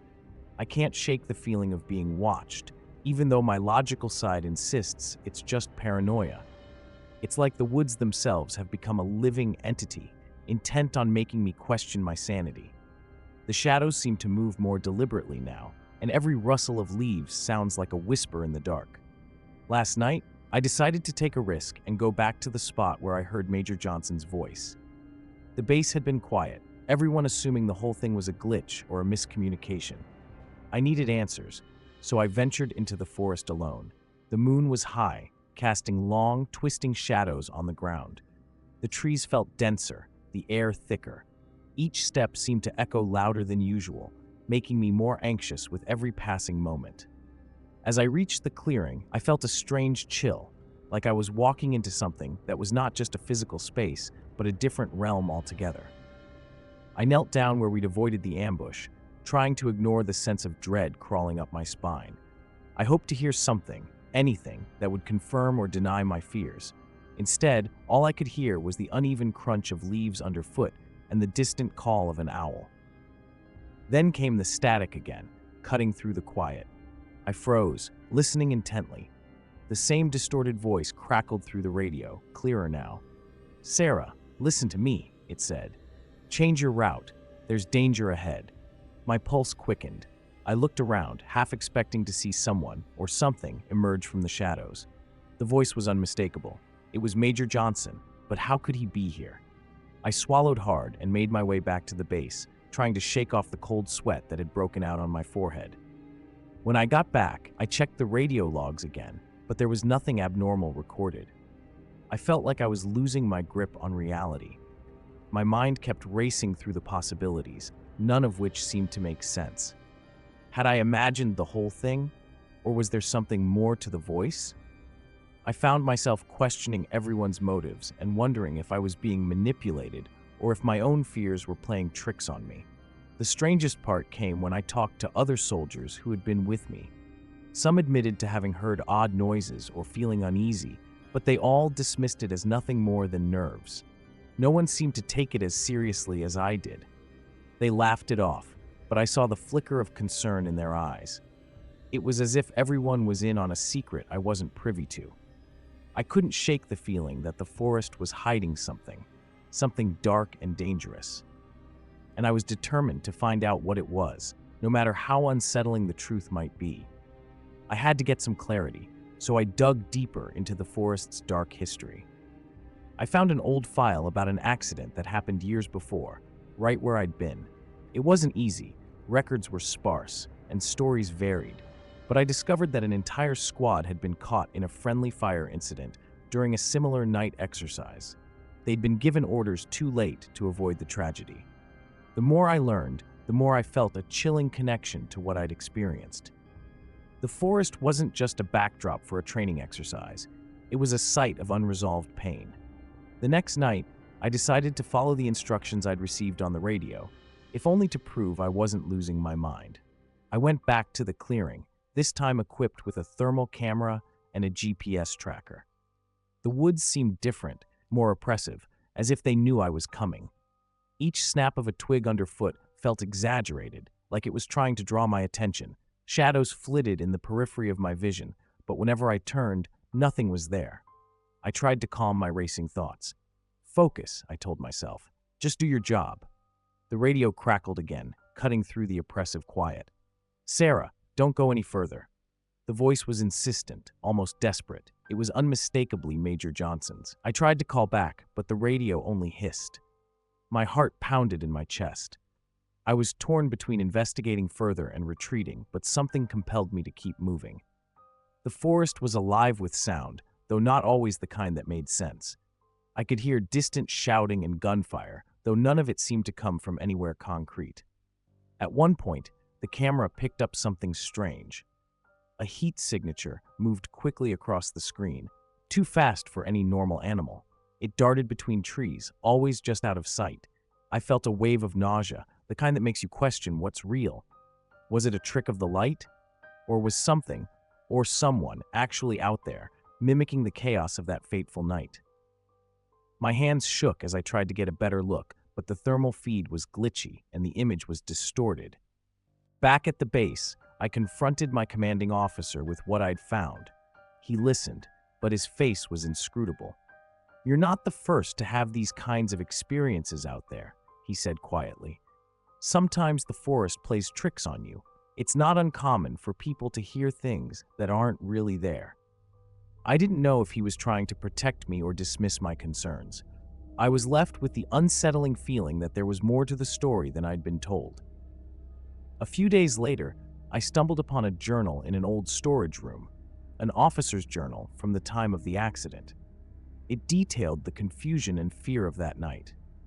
But the final entries were chilling. They mentioned a guardian who had warned them about the impending danger, urging them to change their plans. It was a description that matched what I had heard on the radio. As I read through the entries, it became clear that Major Johnson had somehow been the one to intervene, even from beyond the grave.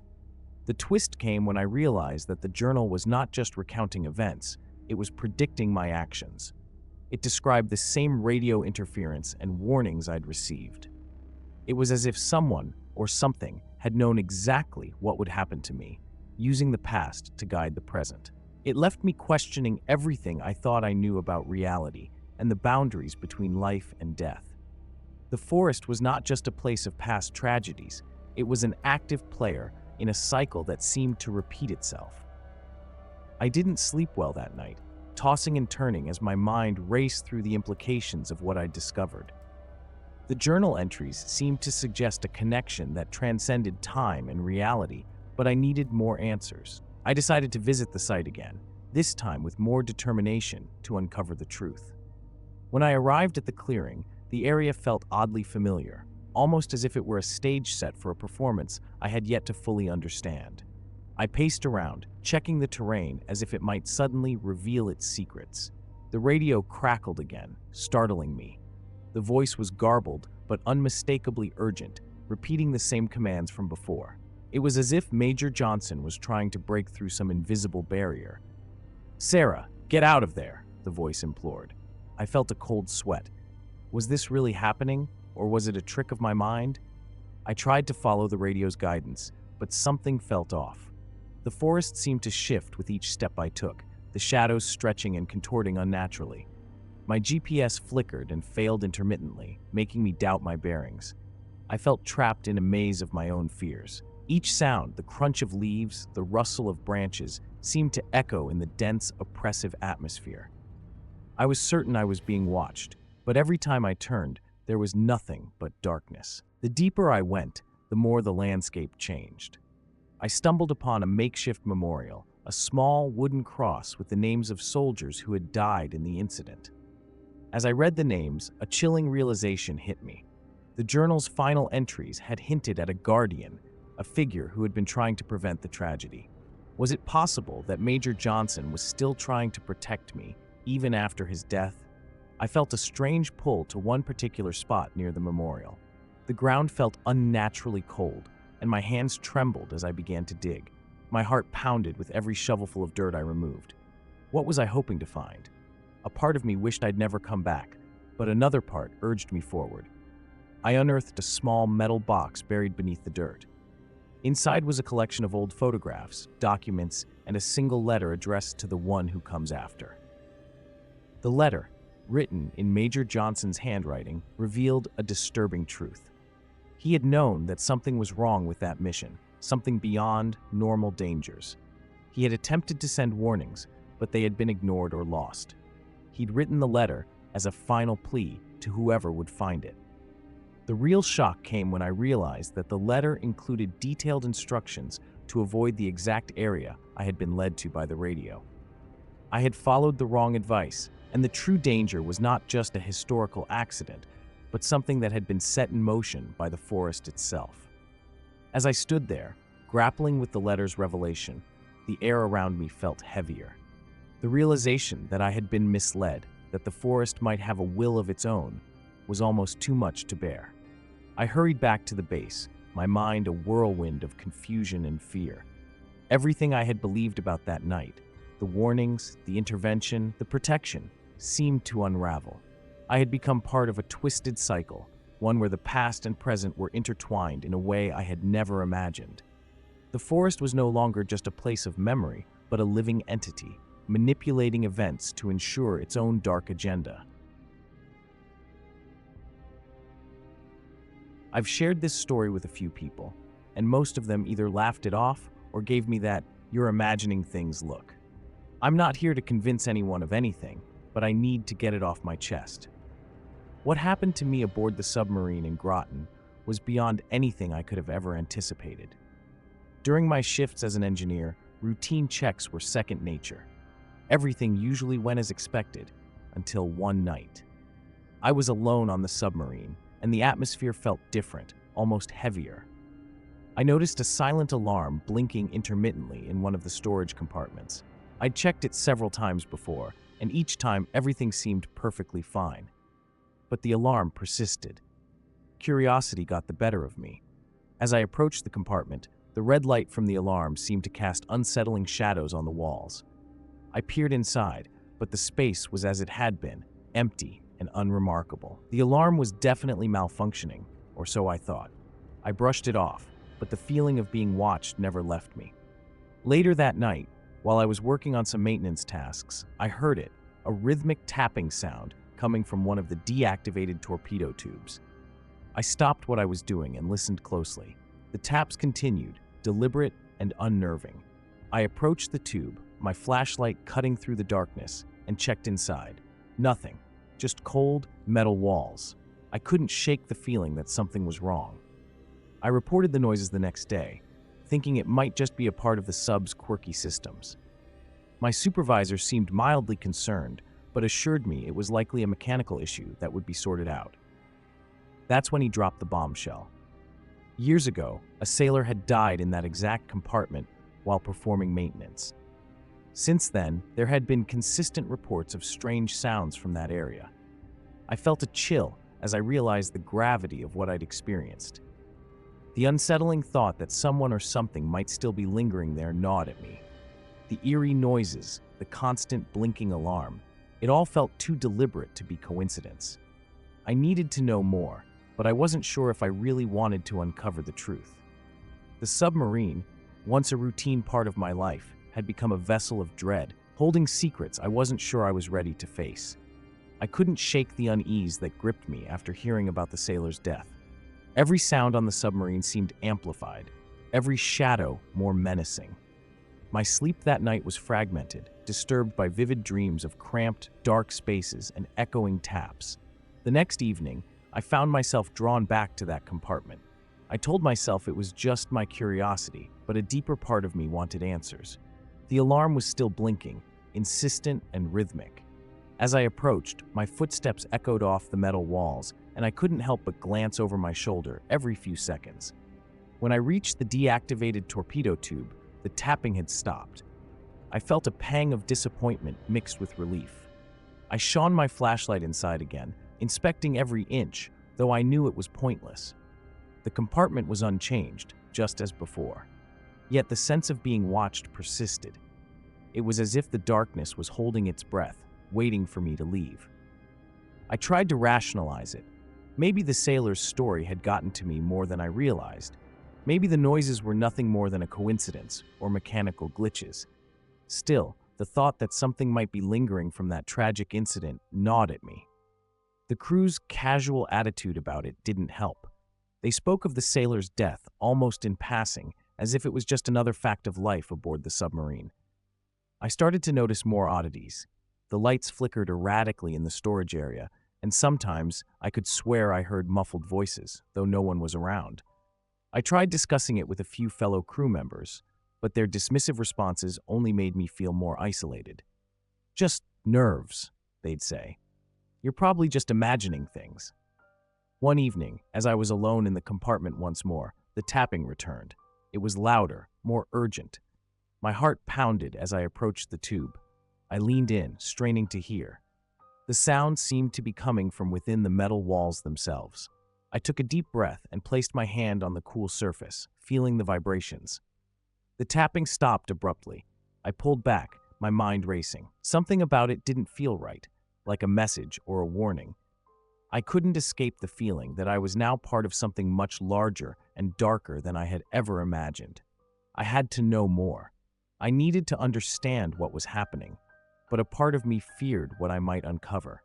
The stories, the noises, the feeling of being watched, everything was building to a point where I was no longer sure of what was real and what wasn't. The persistent tapping had become my obsession. I spent my days trying to ignore it, focusing on routine tasks, but my nights were a different story. Every creak and groan of the submarine seemed magnified. I was convinced that something was hidden in those old tubes, something that had a message for me. One night, I decided to stay late and monitor the compartment. My mind was a tangled mess of doubt and fear. The crew's casual dismissal of the noises only added to my unease.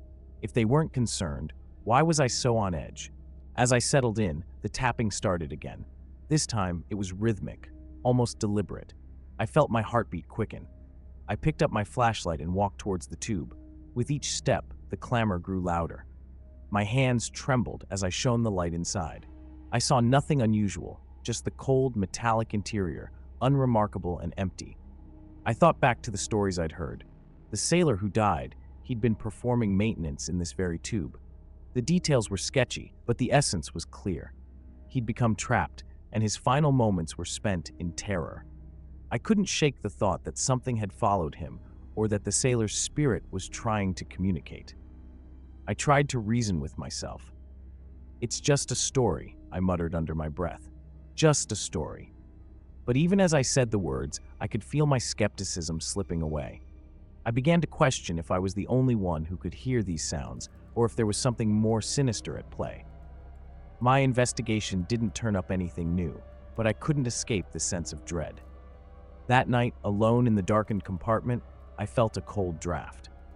It was the kind of chill that didn't make sense on a submarine, where the climate was tightly controlled. I looked around, trying to pinpoint its source, but everything seemed in order. Suddenly, the tapping grew more insistent. It felt as if something was trying to break through. I could almost hear a voice, muffled and strained. It was as if someone or something was calling for help. My flashlight flickered, casting eerie shadows on the walls. I backed away slowly, my mind racing with terror and confusion. When I returned to the control room, I was on edge. The other crew members noticed my state but dismissed it as fatigue. "You're imagining things," one of them said. "It's probably just a malfunction or something." But I knew better. The tapping had become more than just noise. It was a cry for help, a desperate message from beyond. I was determined to uncover the truth, even if it meant confronting something I wasn't ready to understand. What had happened in that tube so many years ago was still very much alive in the shadows of the submarine. I had almost given up hope of finding any concrete explanation for the strange sounds. Every night, I returned to the compartment, my nerves frayed and my sleep-deprived mind playing tricks on me. My flashlight became my constant companion, its beam cutting through the dark, but it never revealed anything out of the ordinary. One evening, as I was inspecting the compartment once again, I noticed a small detail I had previously overlooked: a faint smear of oil on the floor.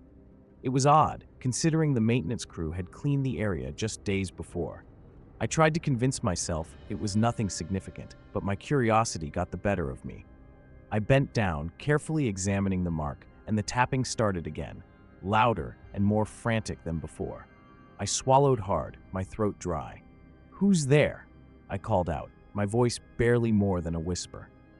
The sound seemed to intensify, echoing off the cold metal walls. I felt the chill from before creeping up my spine again, but this time it wasn't just a physical sensation. It was as if something unseen was reaching out, trying to make contact. In a moment of reckless bravery, or perhaps foolishness, I decided to climb into one of the torpedo tubes. It was a tight fit, but I managed to squeeze myself in. The space was cramped and dark, and I could feel my heartbeat thudding in my ears. As I strained to listen, the tapping stopped abruptly. An uneasy silence followed, pressing heavily on my senses. I began to regret my decision. The narrow confines of the tube seemed to close in on me, and the air felt thicker, harder to breathe. "Come on, Sam, pull yourself together," I muttered, trying to steady my nerves. But the silence was oppressive. Every little sound made me jump. I could feel my hands shaking, and my breath came in quick bursts. Just when I was about to retreat, I heard a soft, almost imperceptible whisper. It wasn't in words, just a sound that felt like a presence. My flashlight flickered weakly. I pushed myself out of the tube and scrambled to the compartment's entrance. My mind was racing with thoughts of what I might have heard or imagined. I went back to my quarters, feeling unsettled but determined to push through the fear. The tapping had become a constant reminder of the sailor's tragic end, and it was clear that something was deeply unsettled in that compartment. My colleagues might have dismissed the sounds as mere mechanical issues or tired minds, but I couldn't shake the feeling that there was something more at play. The thought that I might be the only one who could hear or understand the message from the past gnawed at me. As I lay in my bunk, sleep eluded me. The darkness seemed thicker than usual, and every creak of the submarine felt amplified.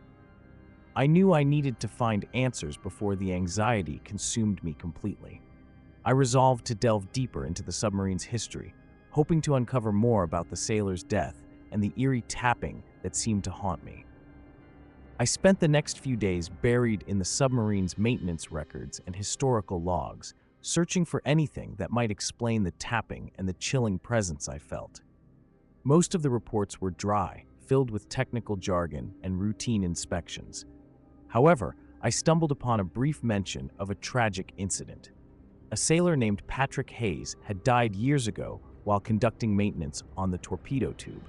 The official report cited an accidental asphyxiation due to a malfunctioning ventilation system. Armed with this new information, I decided to visit the submarine's archive room, hoping to find more detailed records or personal accounts from those who had been there. The archive room was dimly lit and smelled of musty paper and old machinery. I pulled out a box labeled Incidents and sifted through the contents. There, amidst the yellowed papers, was an old logbook with handwritten entries. One entry stood out. It was from a crew member who had been on duty the night Patrick Hayes died. The entry described a sense of unease and a feeling of being watched while working in the very compartment where the tapping was now happening.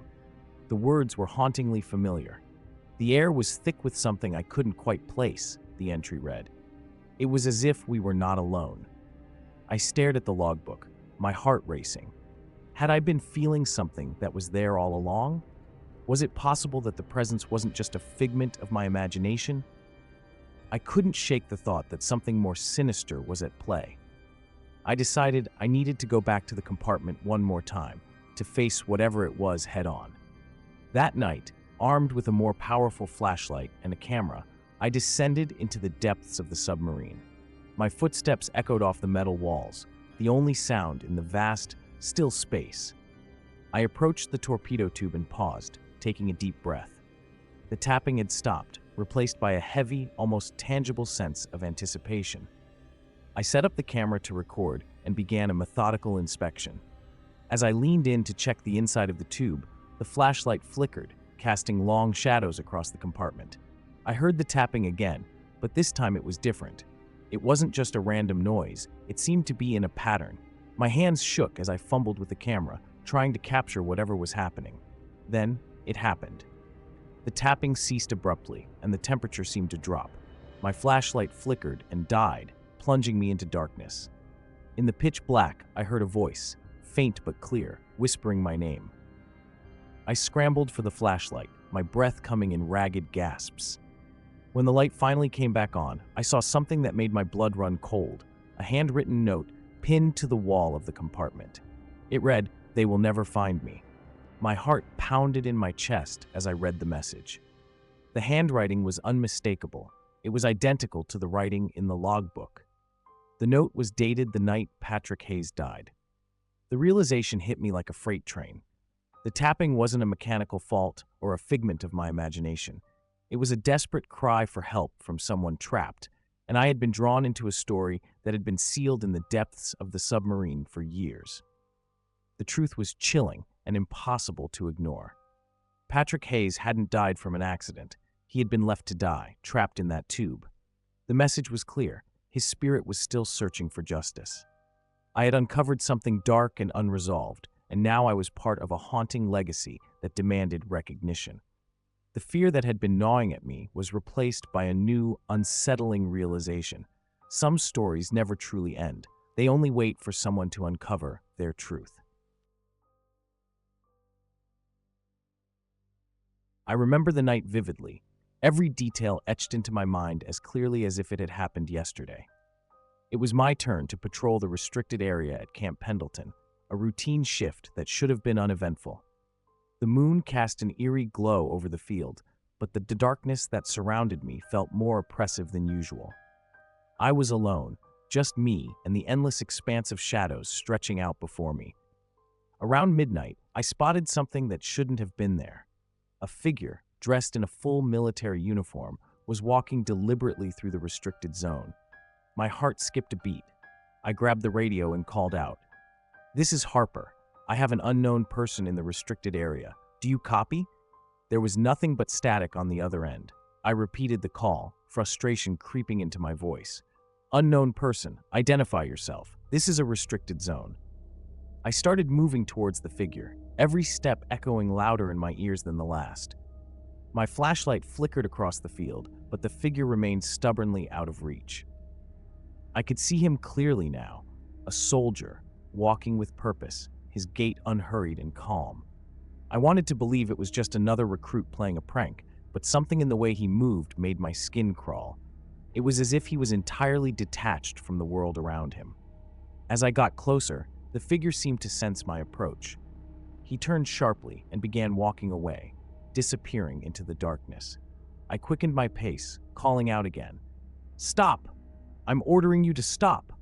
But no matter how fast I ran, he was always just out of sight. I felt a growing unease, a gnawing feeling that I was not alone. The shadows seemed to shift around me, as if something unseen was watching my every move. When I finally reached the spot where I had last seen him, there was no sign of the figure, no footprints, no disturbance in the grass, nothing. I scanned the area with my flashlight, my hands trembling. I checked my radio again, hoping for some response, but the only sound was the persistent crackle of static. My stomach knotted with a mixture of fear and confusion. What had I just witnessed? The next day, I reported the incident to my superiors. They listened with a mix of skepticism and concern. "You're not the first to see him," one of them said, his face grim. "Years ago, a soldier was killed in that area during a night exercise.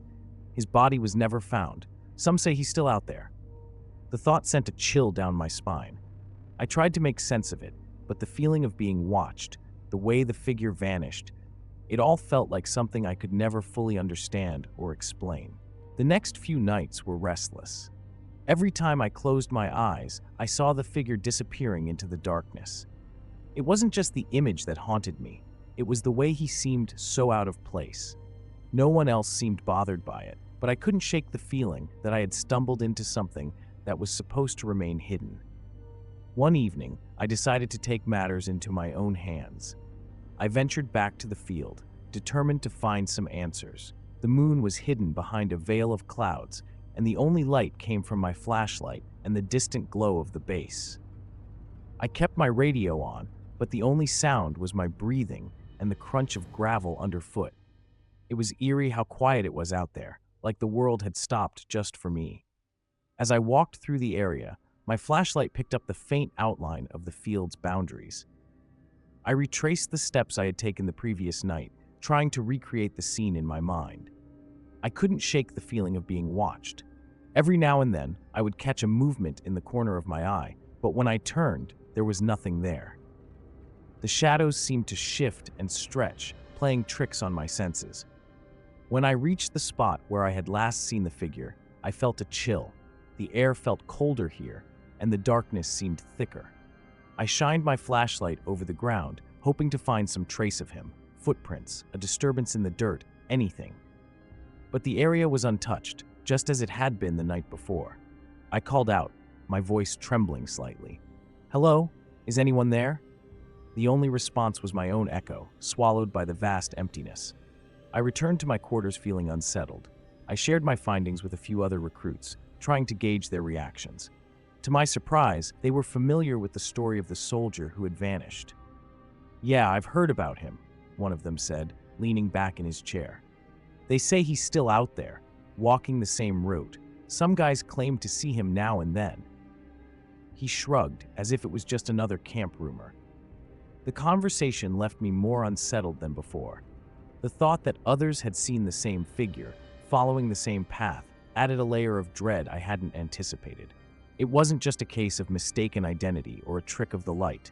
There was a pattern, something persistent and unexplainable. I felt a growing compulsion to understand it, to uncover whatever truth lay hidden in the dark corners of that field. That night, I lay awake, staring at the ceiling. The image of the figure's disappearing act replayed in my mind, and I couldn't escape the feeling that there was something more sinister behind it all. The base felt different now, like a place where shadows held secrets. I knew I had to go back, but the thought of facing whatever was out there made my heart race. I had to know what was really happening, even if it meant confronting the unknown. That night, I couldn't ignore the pull to return to the field. There was something unfinished about my last visit, an unsettled feeling that gnawed at me. I knew it wasn't just curiosity, it was a drive to confront whatever was lurking in those dark stretches. With a deep breath, I suited up again and made my way back to the field. The path seemed different this time. The base's usual lights seemed dimmer, their glow barely piercing through the thick darkness. I felt each step heavier, as if the ground itself was reluctant to let me pass. My flashlight cut narrow beams through the blackness, revealing nothing but the relentless shadows stretching along the field. I kept reminding myself to stay focused, no distractions, no letting my imagination get the best of me. When I reached the spot where I had seen the figure, I was more cautious. I scanned the area, paying close attention to every flicker of movement. It was then that I heard it, a soft, rhythmic tapping. It was faint but unmistakable, coming from somewhere close. I froze, my heart pounding. The sound was eerily similar to the noise I'd heard before, only now it seemed much clearer. My instincts screamed at me to investigate, but fear kept me rooted in place. The tapping grew louder, and I followed it to the disused torpedo tube. My flashlight beam flickered over the rusted metal, the tapping now a steady drumbeat. I peered into the tube, but it was empty. I shone the light further inside, seeing only darkness that seemed to stretch on forever. "Hello?" I called, my voice cracking slightly. The only response was the sound of my own voice coming back to me. I backed away from the tube, my mind racing. The stories about the soldier and the strange occurrences started to make a twisted kind of sense. Could it be that the figure was connected to this place? The thought was unsettling, but I couldn't shake it. I decided to head back, but as I turned, something caught my eye. A shadow seemed to move against the walls of the tube, too quick and fluid to be a trick of the light. I swallowed hard, trying to calm my nerves. "Get a grip," I muttered to myself. But as I prepared to leave, I noticed something strange. The shadowy figure I had seen before, the one that had vanished without a trace, appeared once again at the edge of the field. This time, there was no mistaking it. He was walking along the same route I had followed, his figure growing clearer with each step. My flashlight beam caught him briefly before he disappeared into the darkness. I rushed back to the base, adrenaline fueling my steps. I knew I had to report this, but the encounter felt too surreal. When I reached the office, I was breathless. I saw him again. He was walking along the same path. I followed the sound, and it led me to the torpedo tube. My words tumbled out in a rush. The officer on duty looked at me with a mixture of skepticism and concern. "You're not the first to see him," he said. "Some say he's just a figment of imagination, but I know others who swear they've seen him too. They call him the man in the void.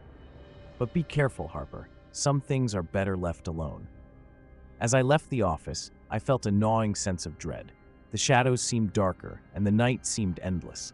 Whatever was out there, it was becoming increasingly clear that it wasn't going away anytime soon. And now, I couldn't shake the feeling that the field was waiting for me, ready to reveal its darkest secret. I barely slept that night. My mind replayed every detail of my encounter, each shadow and sound echoing in my thoughts. I decided to revisit the field at first light. There was a growing need to understand what I had seen, something deep inside that pushed me to uncover more. It was almost as if the place was calling me, daring me to uncover its secrets. As the sun began to rise, I entered the field again. The once menacing landscape now looked almost serene in the daylight, but but the memory of the night's events clung to me like a shadow. I retraced my steps, looking for anything that might explain what I had seen. The torpedo tube stood there, rusted and unassuming, its presence oddly incongruous in the bright morning. While I was inspecting the area, one of the senior officers, Sergeant Collins, approached. I hadn't expected anyone else to be out here at this hour. "Harper," he said, his voice carrying a tone I couldn't quite place.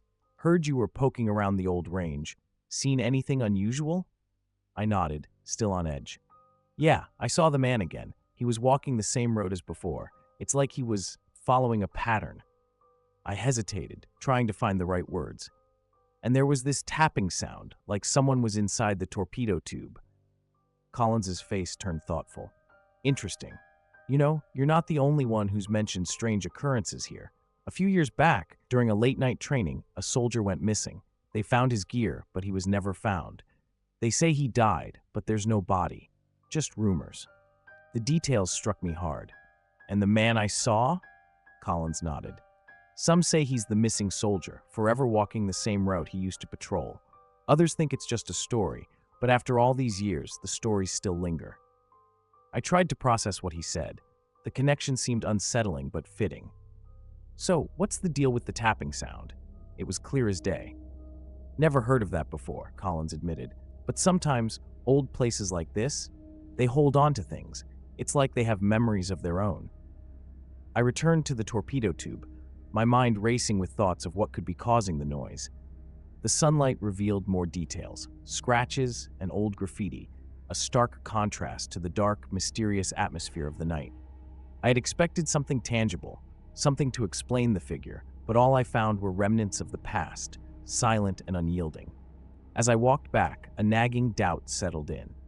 What if the stories were more than just tales?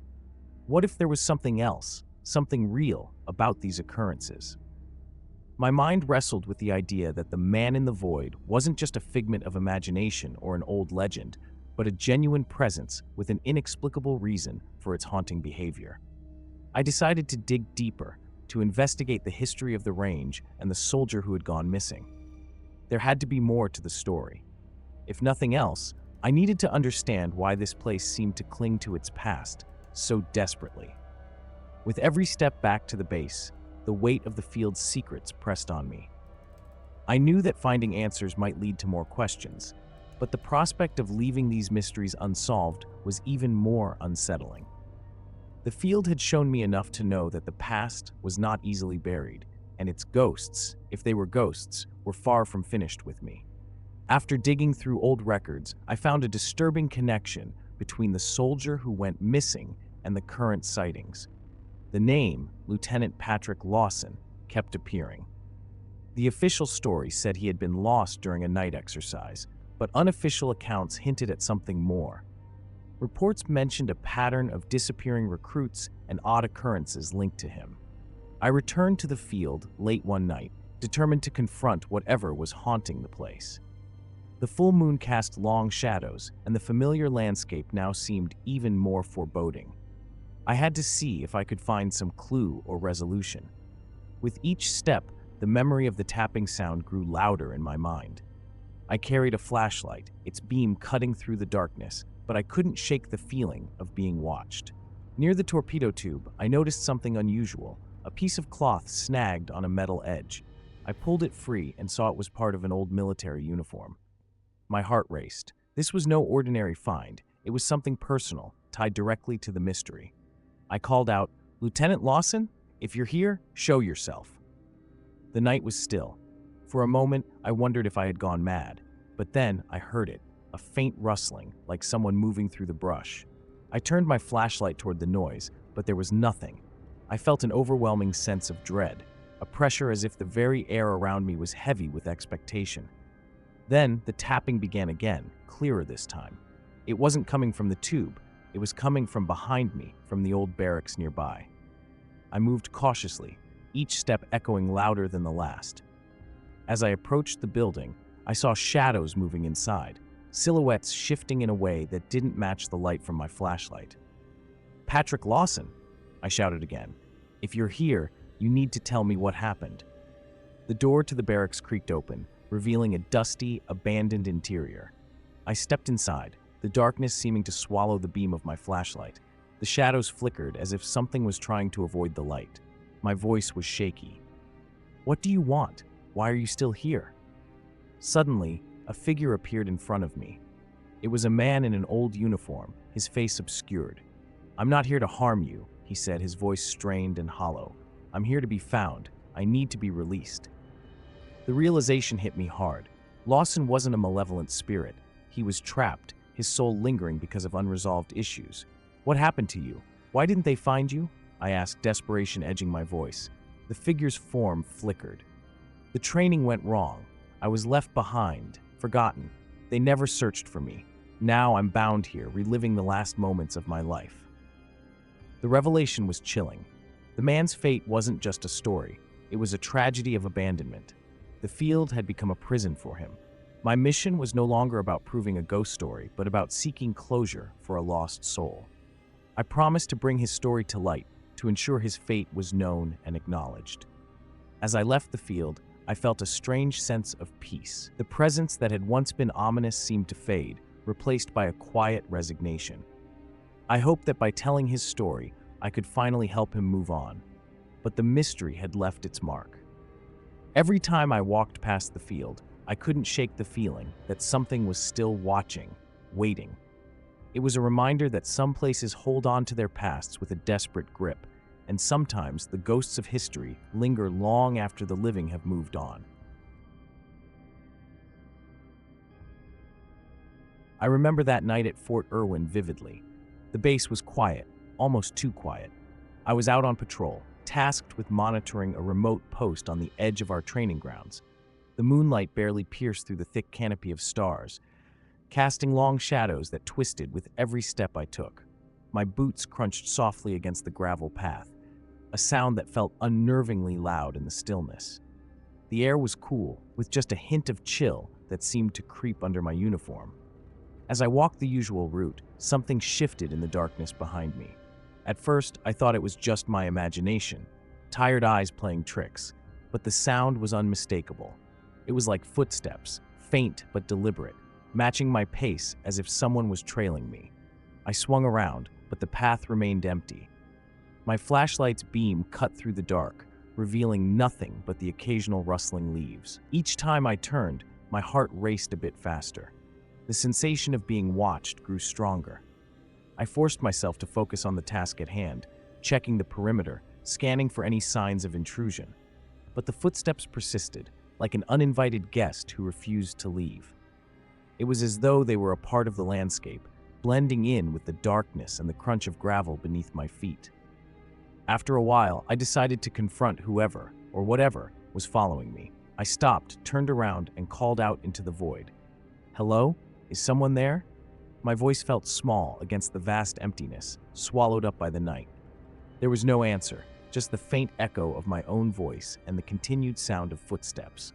I advanced towards the noise, my flashlight casting erratic shadows on the walls of darkness. As I reached the end of my patrol route, the footsteps suddenly ceased. I spun around, scanning the area, but found only the eerie quiet of the night. My nerves were on edge. I finished my rounds with the growing conviction that something was deeply wrong. My mind raced with questions. Was it a prank, or was there something else in the shadows? Back at the base, I tried to shake off the unease. When I shared my experience with my colleagues, they listened with growing concern. One of them, Sergeant Miller, told me stories about the post I'd been patrolling. He said it was known for unusual occurrences, especially at night. An old guard named Sergeant Carter had died there years ago under mysterious circumstances. Ever since, people had claimed to see him wandering the same route I had walked that night. The realization hit me hard. It wasn't just a story. There was something unsettling about the fact that I had been walking the exact path of a man who was rumored to still walk these grounds. The knowledge that I might have shared a path with a ghostly presence, real or not, made my skin crawl. The thought of Carter, or whatever was haunting that place, following me was more than unsettling. It was terrifying. The footsteps that had haunted me through that long, lonely night now seemed like a twisted reminder that some things are best unexplained. The days after my patrol were unnerving. Every time I walked past that remote post, I couldn't shake the feeling that I was being watched. The whispers among my peers only added to the growing discomfort. They spoke of strange happenings and ghostly sightings. I tried to dismiss it as just stories, but a seed of doubt had been planted in my mind. One evening, I found myself back at the post for another patrol. The sun had just set, leaving the area bathed in twilight. I was more alert than usual, determined to catch any prankster or intruder. The chill in the air seemed sharper, more pronounced. As I started my rounds, I scanned the surroundings carefully, aware that the earlier reports were lingering in my thoughts. The unsettling part was how the footsteps had begun to feel like a regular occurrence. I couldn't tell if my mind was playing tricks on me or if there really was someone or something out there. The crunch of my boots seemed louder against the backdrop of the persistent, almost rhythmic footfalls. Every time I glanced back, I saw nothing but the emptiness of the path. After a while, the footsteps halted abruptly. I stood still, the night pressing in around me. I felt like I was waiting for something, though I wasn't sure what.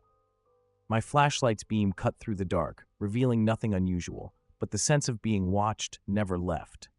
My nerves were frayed, and I found myself jumping at the smallest noises, the rustling of leaves or the distant call of a night bird. Back at the base, the chatter about Sergeant Carter intensified.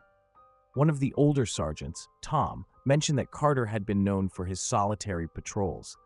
He had been a figure of mystery, and to some, even a symbol of vigilance. I learned that the guard's death was never fully explained. Some said he had disappeared, others claimed he had been found dead, but the stories were always shrouded in ambiguity. I couldn't ignore the connection any longer. My patrol route was eerily similar to the one Carter used to walk. I began to wonder if the footsteps I heard were somehow tied to his unresolved fate. Was I walking the path of a man who had never really left the area? The thought made my stomach churn. I wanted to believe it was just my imagination, but the feeling of being followed was too vivid, too real. The stories, the footsteps, and the eerie coincidence of my patrol route with Carter's began to blend into a disturbing reality. I was deep in thought as I patrolled that remote post again, the chilling stories of Sergeant Carter heavy in my mind. The cold of the night seemed to seep into my bones. I kept reminding myself that I was a soldier, trained to handle fear, but the creeping sense of dread was impossible to ignore. The familiar crunch of my boots on the gravel, the soft rustling of leaves, everything felt amplified, distorted. Around midnight, the footsteps started again. They were just behind me, consistent and measured, like someone was walking in my exact path. I turned my head sharply, scanning the area with my flashlight. The beam cut through the darkness, revealing nothing out of the ordinary. I checked my surroundings, convinced it must be another soldier playing a prank. But the feeling that I was being followed was unmistakable. My heart raced, and each step seemed to echo louder in my ears. I tried to shake off the unease, focusing on the patrol route and keeping my flashlight steady. But it was as if the night had a way of distorting my senses. Every few seconds, I would hear the footsteps again, a little closer, but when I turned, the path behind me remained empty.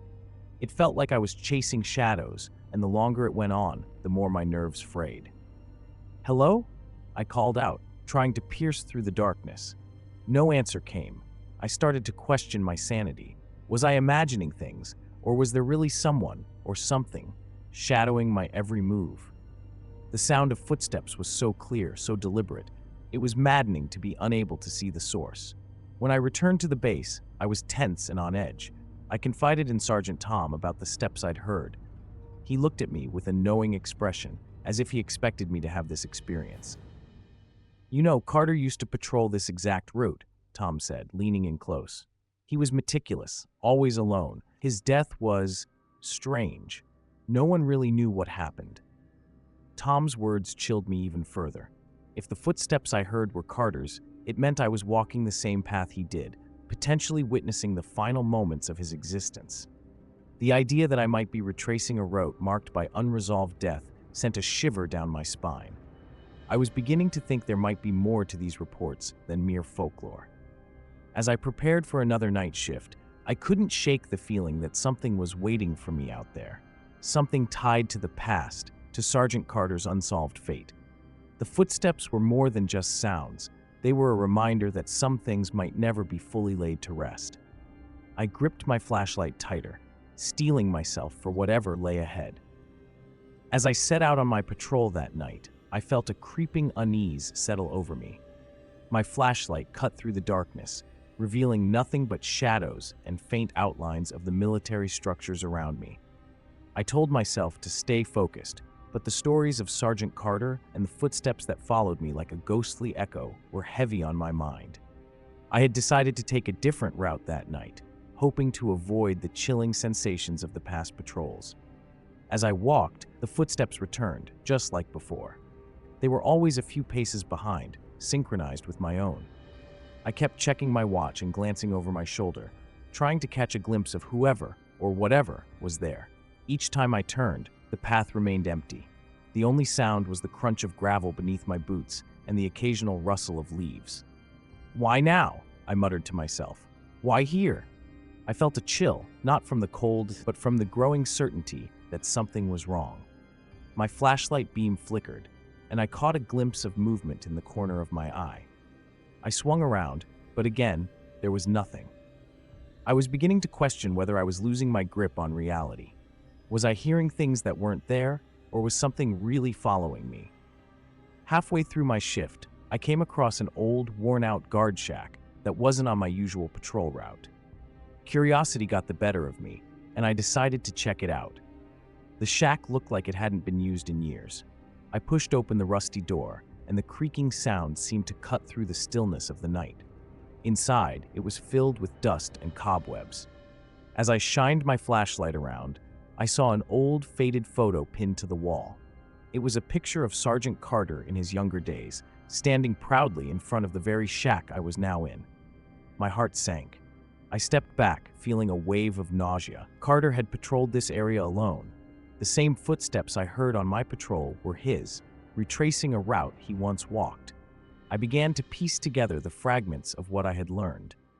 Carter's death wasn't just a tragic accident. It was a part of this place's history, a history that seemed to loop itself endlessly. As I left the shack, I felt an intense pressure on my chest, like something was trying to tell me I was not alone. The footsteps grew louder, more urgent, as if they were trying to reach me. I quickened my pace, desperately wanting to finish the patrol. The unease was overwhelming. I realized that my own fear had become part of the patrol, and the footsteps weren't just echoes from the past. They were a reminder of the unresolved history that lingered here. By the end of my shift, I was exhausted and shaken. The thought of Carter's presence, his unfinished patrol, made the routine task of patrolling feel like a daunting journey through the unknown. I had a new respect for the stories and the places we often take for granted. The night had shown me that some shadows of the past are never truly laid to rest, and some paths, once walked, never really disappear. After the night's unsettling patrol, I returned to my quarters feeling disoriented. The image of Sergeant Carter's photo, the footsteps, and the old guard shack replayed in my mind like a loop. I tried to brush it off as fatigue, but the feeling of being watched never left me. It gnawed at me with relentless persistence. The next day, I decided to dig deeper into Carter's history. I visited the base archives, hoping to find more details. I wasn't prepared for the gravity of what I uncovered. Carter had been a dedicated soldier, but the circumstances of his death were shrouded in secrecy. The official records listed it as an accident during a routine patrol, but there were whispers of something more, of a soldier who had gone mad before his untimely end. I couldn't ignore the strange coincidences, the same patrol route, the same sensations of being followed. I approached one of the older guards who had served around the same time as Carter. "Hey, you ever heard anything about Sergeant Carter's death?" I asked, trying to sound casual. The guard looked at me with a mixture of pity and discomfort. "There's more to that story than what's in the reports," he said. "Carter was a good man, but something changed in him. He started acting strange. Some say he saw things that weren't there." My curiosity and fear mounted. That night, I decided to patrol the area around the old guard shack again. I was determined to confront whatever was haunting me. As I approached the shack, the footsteps began again. They were closer now, more distinct. I felt a chill as if the temperature had dropped. The sensation of being watched intensified. I entered the shack and found it exactly as I had left it, dusty, with the old photograph still hanging on the wall. But something was different. The photo was now smeared, as if someone had touched it recently. My breath quickened as I scanned the room, expecting to find someone, or something, lurking in the shadows. The footsteps seemed to encircle me, closing in with an almost deliberate purpose. Just then, I noticed a new addition to the photo. A small note had been pinned beneath it, written in a shaky hand. The message was simple, but chilling. I am still here. My heart pounded as I realized the implication. Carter wasn't just a restless spirit. He was a warning. His presence wasn't just a remnant of the past. It was a signal that something was deeply wrong. I rushed back to my quarters, trying to shake off the image of that note. The old guard shack, once a place of benign history, now felt like a trap set by someone who understood more about the supernatural than I ever could. The footsteps continued to haunt my nights, echoing the warning that whatever had taken hold of Carter might have found a new target. Me. I was stationed at Fort Benning for a nighttime simulation exercise, which is usually just another routine drill. The sky was overcast, and the base seemed to hold its breath, waiting for the command to start. I took my position in an observation post, a small, isolated structure that looked out over the training grounds. The night was typically quiet, broken only by the distant sounds of equipment or the occasional chatter over the radio. But tonight felt different. As I scanned the perimeter through my binoculars, I heard it, shouts, coming from somewhere nearby. They weren't random noises, they were military commands, sharp and commanding, like someone was barking orders at a squad. I frowned and adjusted my focus, trying to pinpoint the source. The words were eerily familiar, as if I'd heard them before, but I couldn't place them. My instincts kicked in. I had to check it out. I moved cautiously, each step measured. The commands continued, growing louder as I approached, only to suddenly stop when I was close. I searched the area, looking for anyone who might have been involved in some sort of unauthorized drill, but there was nothing, just the usual darkened training grounds with nothing but the flickering lights of distant equipment. Back at the base, I mentioned it to a few of my colleagues. They were skeptical but intrigued. "You heard what?" one of them asked, raising an eyebrow. "You sure you weren't just hearing things? It's pretty late." Another added, "You might be just exhausted. These drills can mess with your head." I tried to brush off their doubts, but a nagging feeling lingered. Why did those commands sound so much like Sergeant Major Davis's orders? Later, as I tried to get some rest, the voices returned in my mind. The same commands, the same authoritative tone. I couldn't shake the image of Davis, dead for years now, but always remembered for his commanding presence. I couldn't escape the feeling that something was off, that this wasn't just a trick of the mind or a glitch in the simulation. My mind raced, caught between fatigue and a growing sense of dread. The next day, I decided to dig deeper. I learned from others that I wasn't alone in hearing those commands. Some had experienced similar things during past exercises, but no one had put it together. There was talk about a connection to Sergeant Major Davis, whose name was known among us. The unsettling part was that Davis was known for his strict discipline and the heavy losses his unit suffered. Was it possible that these drills were more than just training? Was there something else at play? I couldn't get those commands out of my head. They lingered like a shadow, a chilling reminder of Sergeant Major Davis's voice. Each time I closed my eyes, I could hear the precise, unyielding tones of his orders. It was as if his voice was trapped in a loop, refusing to let go. The more I thought about it, the more uneasy I became. The next evening, I decided to return to the spot where I'd heard the commands. I needed to see if there was something I was missing. The base was darker now, with the training lights casting long, distorted shadows. I moved carefully, scanning the area for anything unusual. The grass crunched under my boots, a reminder of how alone I was in this part of the base. As I approached the same location, my heart began to race. The echoes of commands seemed to be picking up again. I was certain I was alone, yet the voice was unmistakable. I stopped, listening intently. "Advance!" the voice shouted. It was followed by another command. I felt a jolt as my mind raced back to Iraq, to the last time I heard those words. It was the same inflection, the same urgency Davis used when we were under fire. I checked my watch, trying to calm myself. It was just past midnight. The base seemed to be holding its breath, waiting for something I couldn't name. I turned my head quickly, thinking I saw a figure moving in the distance. I dashed towards it, but found nothing but a few scattered crates and an old vehicle. Returning to the barracks, I shared my experience with a few more soldiers. This time, they listened more intently.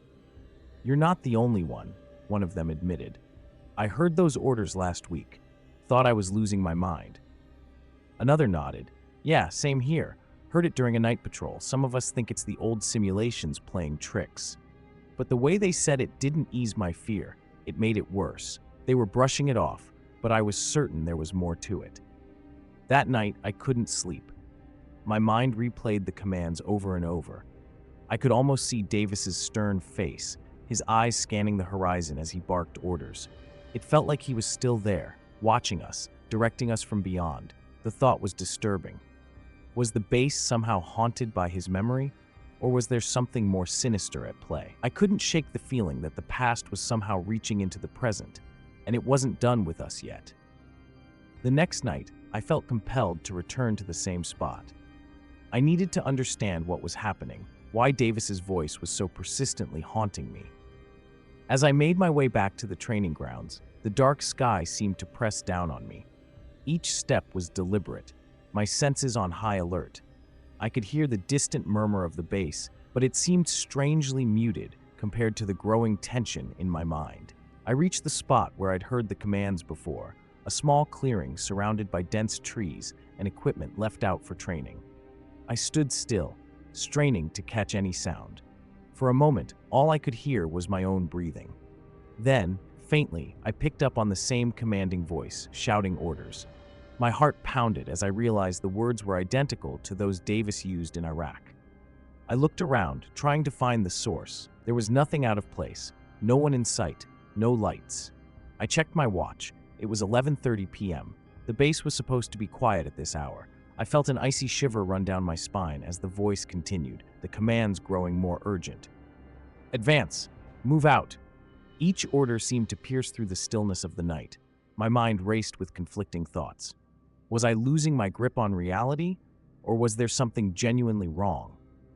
I had to tell someone. I called Sergeant Thompson, trying to keep my voice steady. "Sergeant, I've been hearing something strange during the exercises. It sounds like Davis's voice, giving orders from a long time ago. Have you heard anything like that?" There was a pause on the other end of the line before Thompson replied. "Rick, you're not the only one. We've had reports from other soldiers about the same thing. Some of them think it's just the old equipment messing with us, but there's been talk about it being a glitch from the old training simulations. Just be careful. It's probably nothing." Despite his attempt to reassure me, I couldn't shake the unease. The fact that multiple soldiers had heard the same thing only added to the sense of dread. It felt like a twisted game, but no one seemed to take it seriously. I couldn't ignore the fact that Davis's voice, an unmistakable link to my past, was somehow tied to these events. As I returned to my quarters, I glanced back at the training grounds. The shadows seemed to writhe and shift, as if the darkness itself was alive with unspoken threats. I knew that the voice was more than just a malfunction. It was a haunting reminder, and I was determined to uncover the truth, no matter how disturbing it might be. The following night, I decided to revisit the same area. It was almost an obsession at this point. I couldn't shake the feeling that something significant was happening, something that couldn't be explained away by faulty equipment or collective stress. My boots crunched over the gravel path as I made my way to the training grounds, the darkness around me more oppressive than ever. As I approached the spot, the familiar commands started again. I tensed, knowing what was coming. The orders were unmistakable, Davis's voice, clear and commanding. I knew it wasn't just in my head.